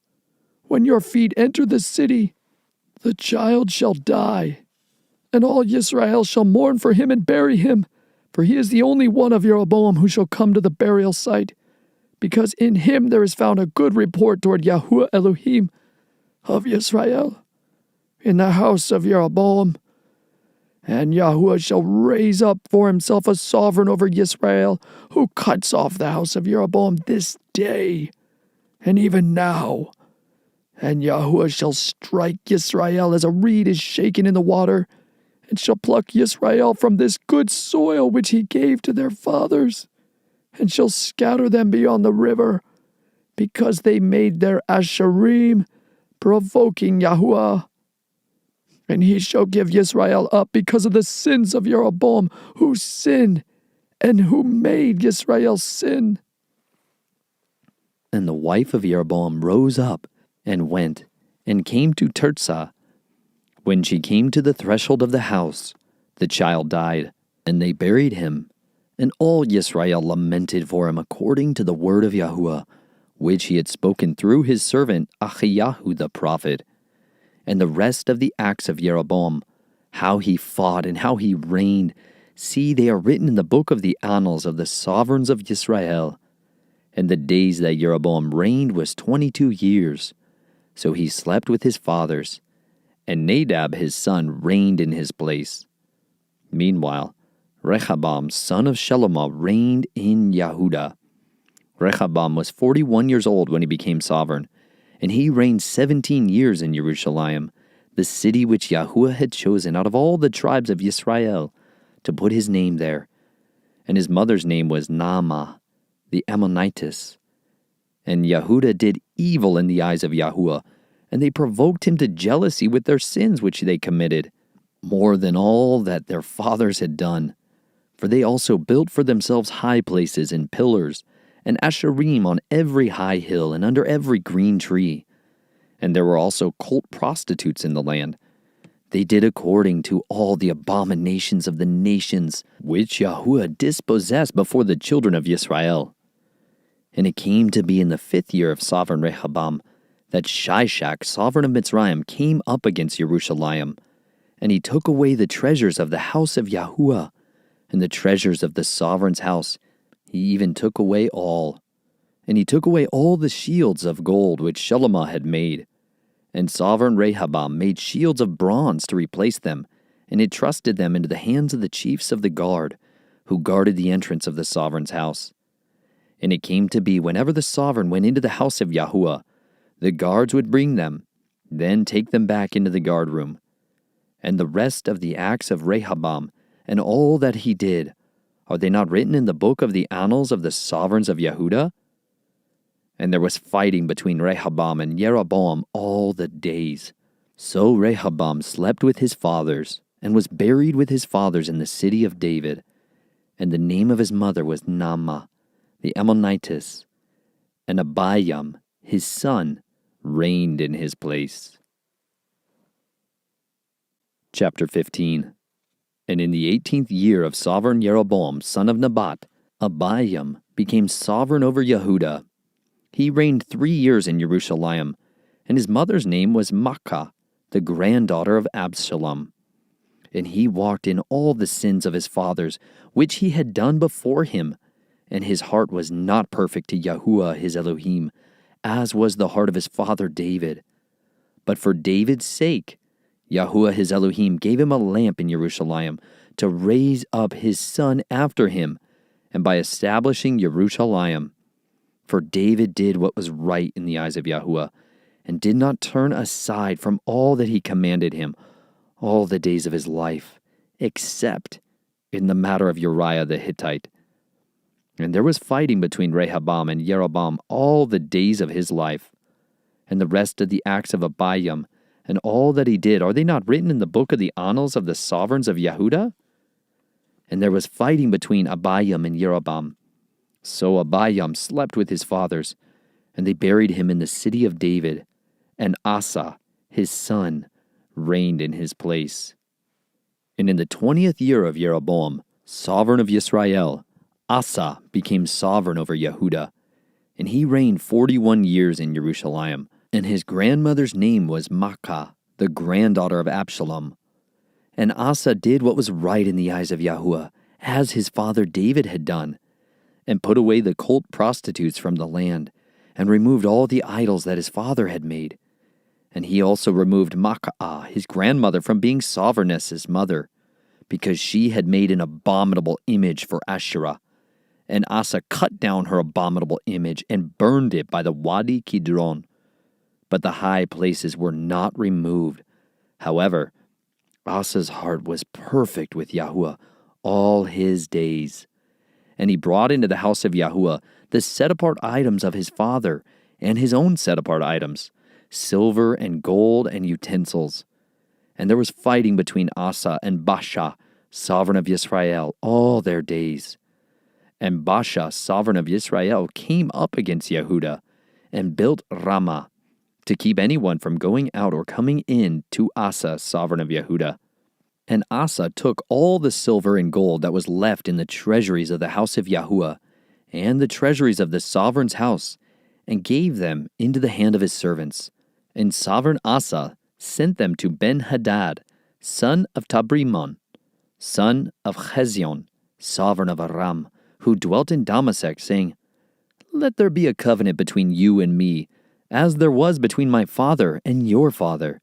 Look, I have sent you a present of silver and gold. Come, break your covenant with Baasha, sovereign of Israel, so that he withdraws from me." And Ben-Hadad listened to sovereign Asa, and sent the commanders of his army against the cities of Israel, and struck Iyon and Dan, and Abel Beth Maachah, and all Kinneroth, with all the land of Naphtali. And it came to be, when Baasha heard it, that he stopped building Ramah, and remained in Tirzah. Then sovereign Asa summoned all Yehudah, none was exempted. And they took away the stones and timber of Ramah, which Baasha had used for building.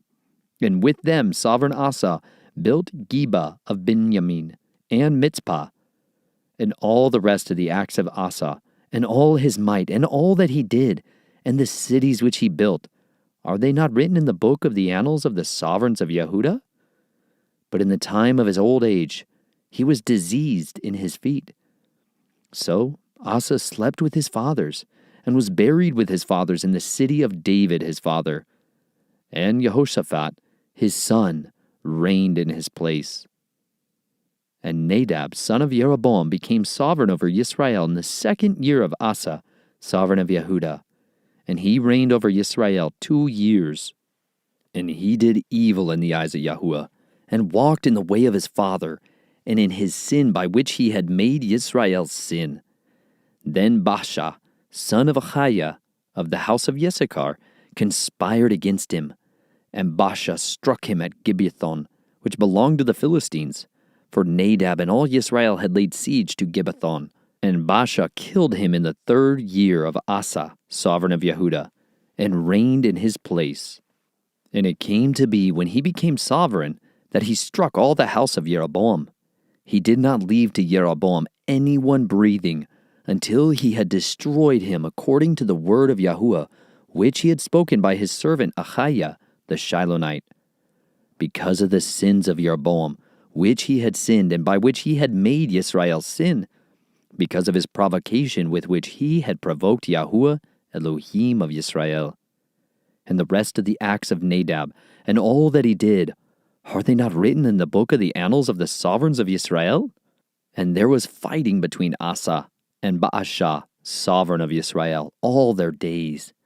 In the 3rd year of Asa, sovereign of Yehudah, Baasha of Achiah became sovereign over all Israel in Tirzah, and reigned 24 years. And he did evil in the eyes of Yahuwah, and walked in the way of Jeroboam, and in his sin by which he had made Israel sin. Chapter 16.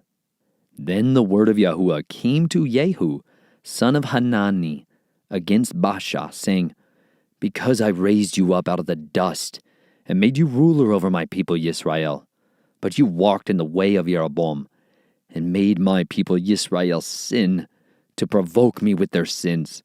See, I am going to sweep away Baasha and his house, and shall make your house like the house of Jeroboam the son of Nebat. Anyone belonging to Baasha who dies in a city, the dogs eat, and anyone belonging to him dies in a field, the birds of the heavens will eat. And the rest of the acts of Baasha, what he did and his might, are they not written in the book of the annals of the sovereigns of Israel? So Baasha slept with his fathers, and was buried in Tirzah, and his son Elah reigned in his place. Moreover, the word of Yahuwah came by the prophet Jehu, son of Hanani, against Baasha and his house, because of all the evil that he did in the eyes of Yahuwah, in provoking him with the work of his hands, in being like the house of Jeroboam, and because he struck them. In the 26th year of Asa, sovereign of Yehudah, Elah, son of Baasha, began to reign over Yisrael in Tirzah 2 years. And his servant Zimri, commander of half his chariots, conspired against him as he was in Tirzah, drinking himself drunk in the house of Artsah, who was over his house in Tirzah. Then Zimri came in and struck him, and killed him in the 27th year of Asa, sovereign of Yehudah, and reigned in his place. And it came to be, when he began to reign, as soon as he was seated on his throne, that he struck all the household of Baasha. He did not leave him one male, neither of his redeemers nor of his friends. So Zimri destroyed the entire house of Baasha, according to the word of Yahuwah, which he spoke against Baasha by Jehu the prophet. For all the sins of Baasha and the sins of Elah his son, by which they had sinned, and by which they had made Yisrael sin, in provoking Yahuwah Elohim of Israel with their worthlessness. And the rest of the acts of Elah, and all that he did, are they not written in the book of the annals of the sovereigns of Israel? In the 27th year of Asa, sovereign of Yehudah, Zimri reigned 7 days in Tirzah, and the people were encamped against Gibbethon, which belonged to the Philistines. And the people who were encamped heard it said, Zimri has conspired and also struck the sovereign. So all Yisrael set up Omri, the commander of the army, to reign over Yisrael that day in the camp.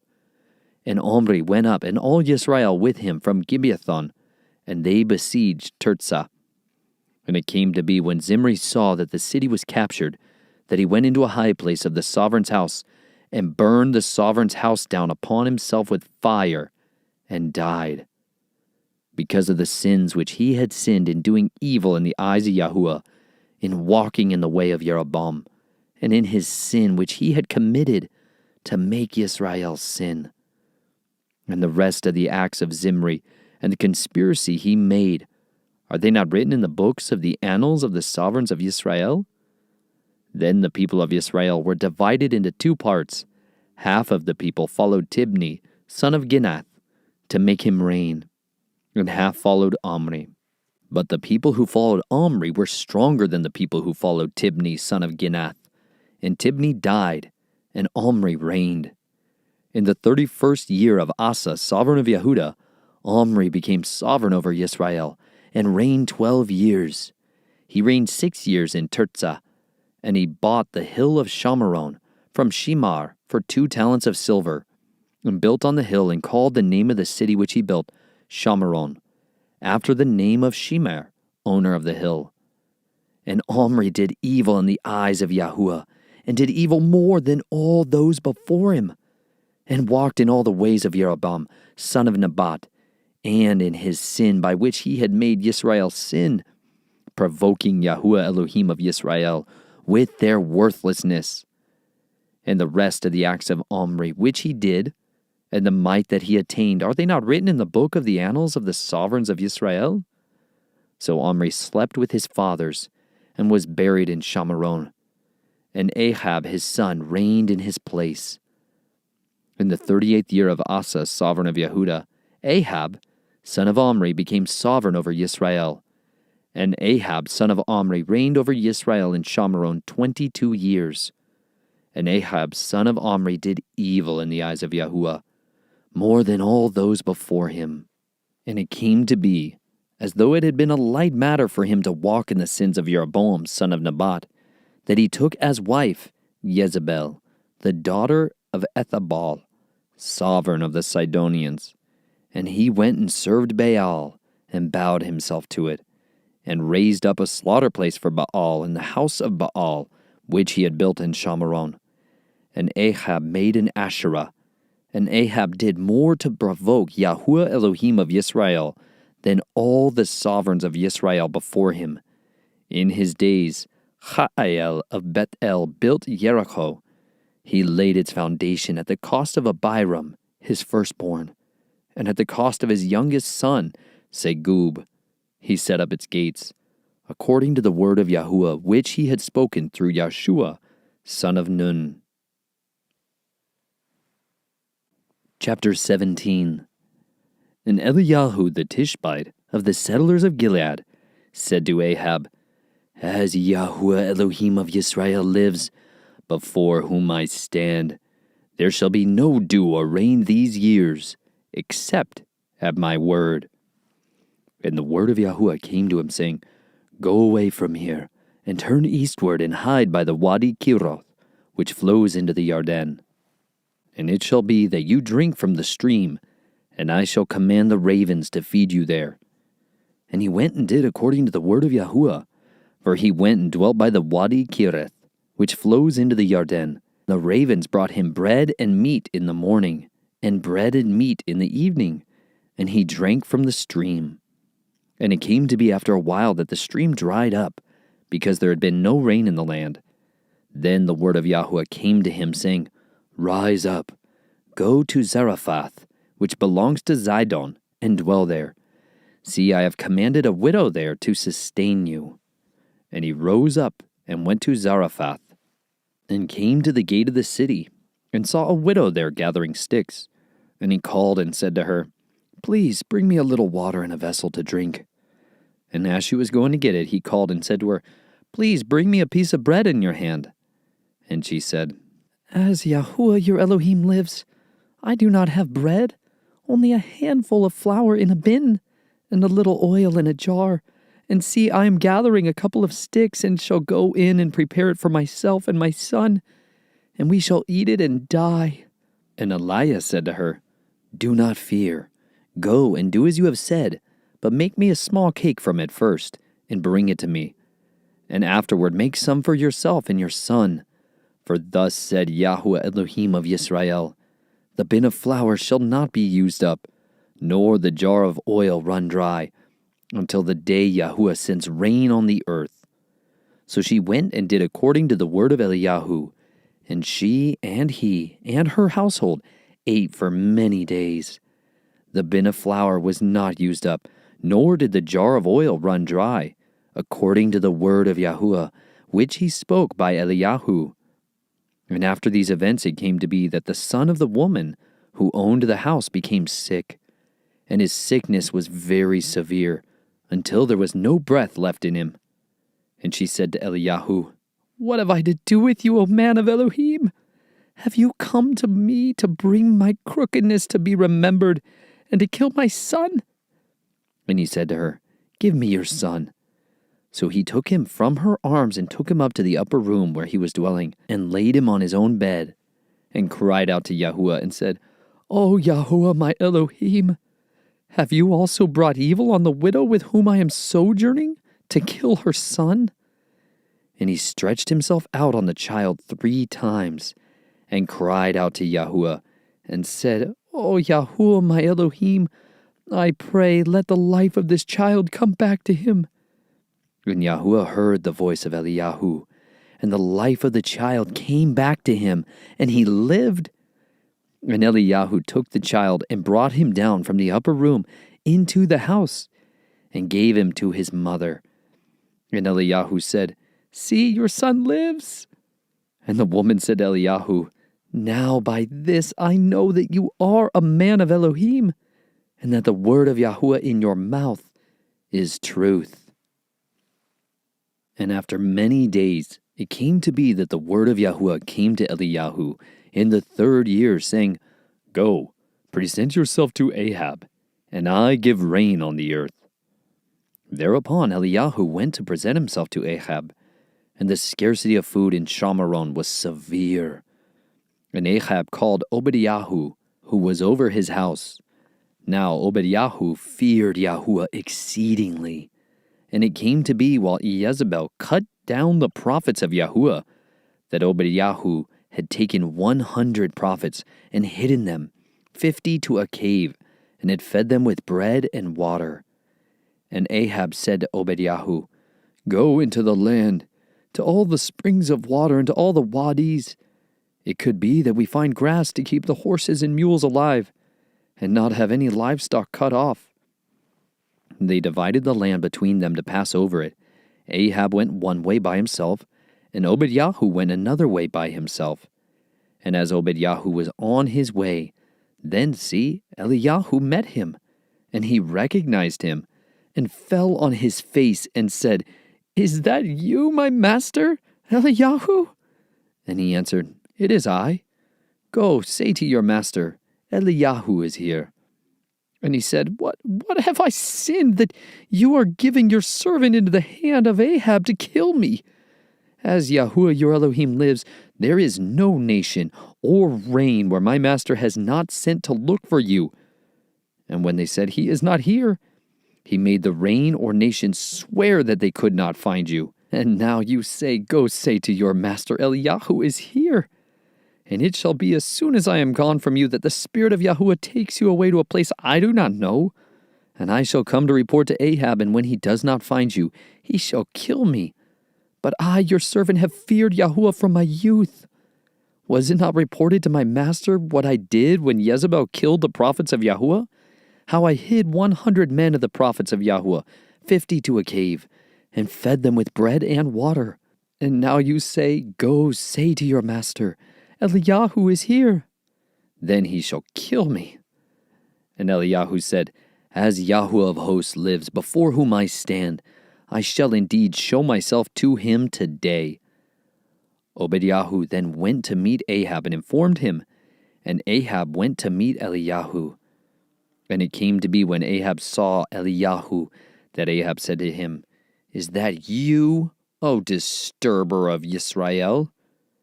And he answered, "I have not disturbed Israel, but you and your father's house, in that you have forsaken the commands of Yahweh, and you have followed the Baals.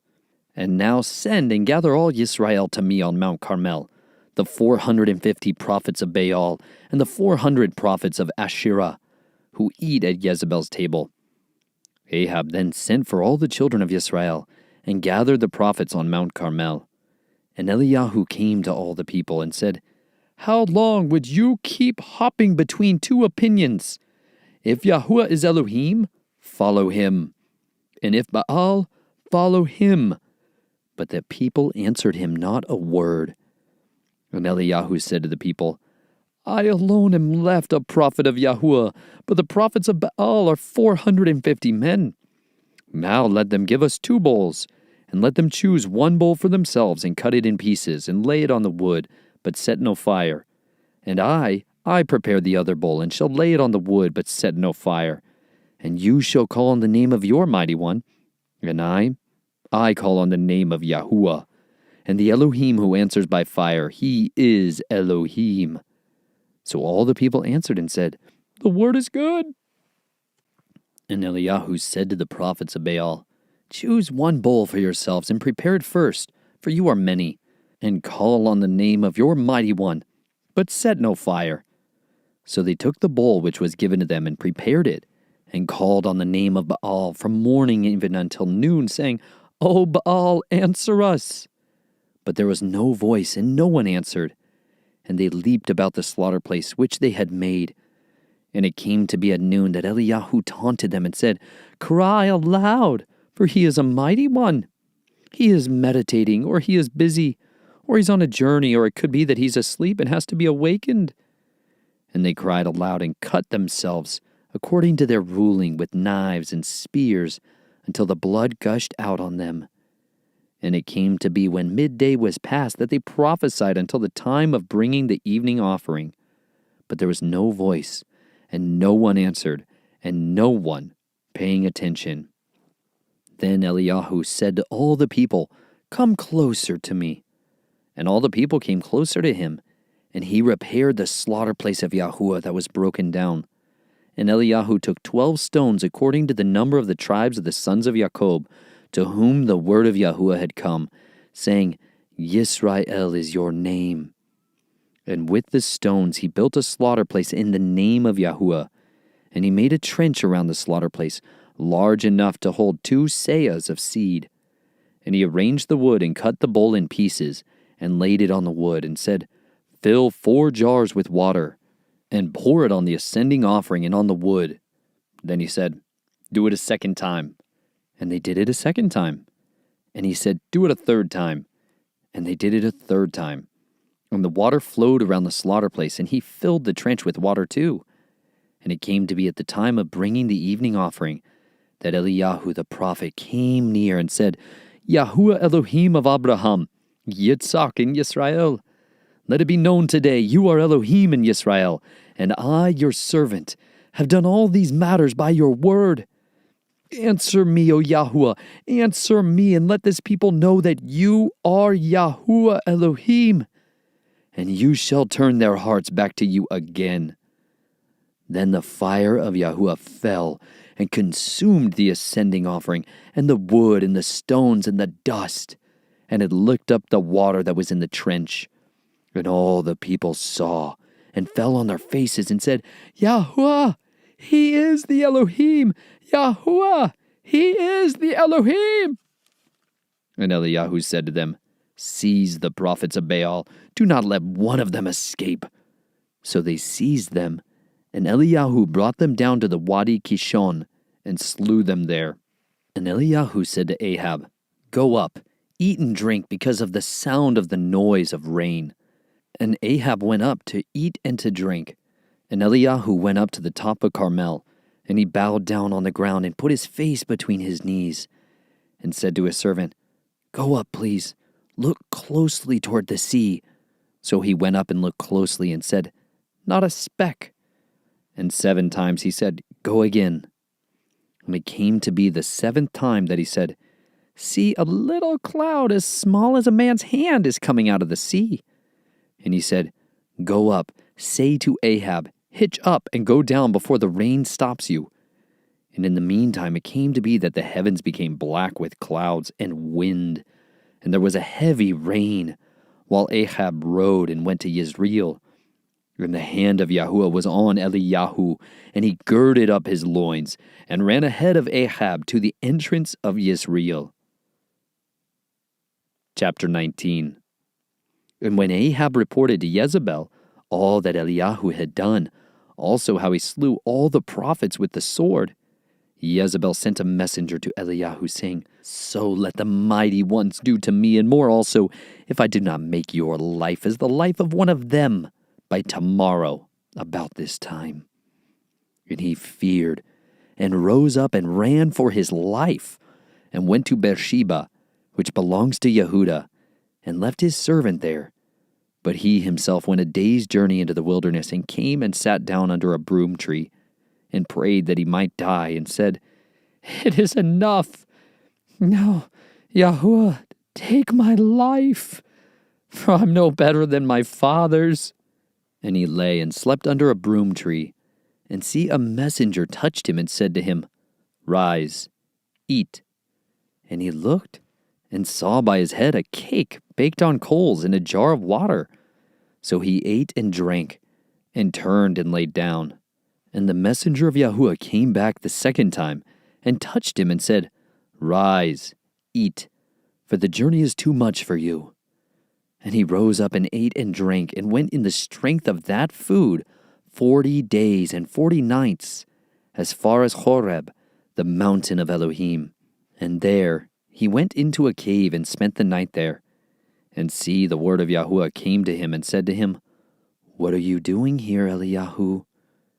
And he said, "I have been very jealous for Yahuwah Elohim of hosts, for the children of Israel have forsaken your covenant.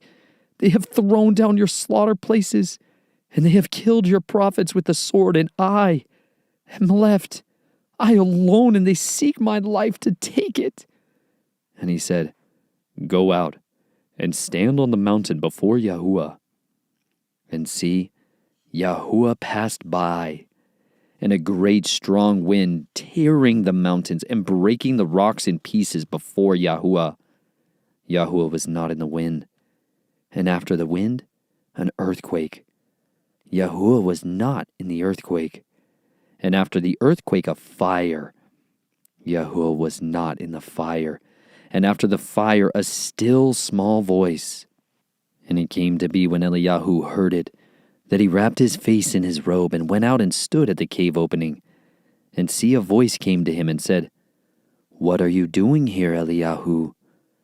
And he said, "I have been very jealous for Yahuwah Elohim of hosts, for the children of Israel have forsaken your covenant. They have thrown down your slaughter places, and they have killed your prophets with the sword, and I am left, I alone, and they seek my life to take it."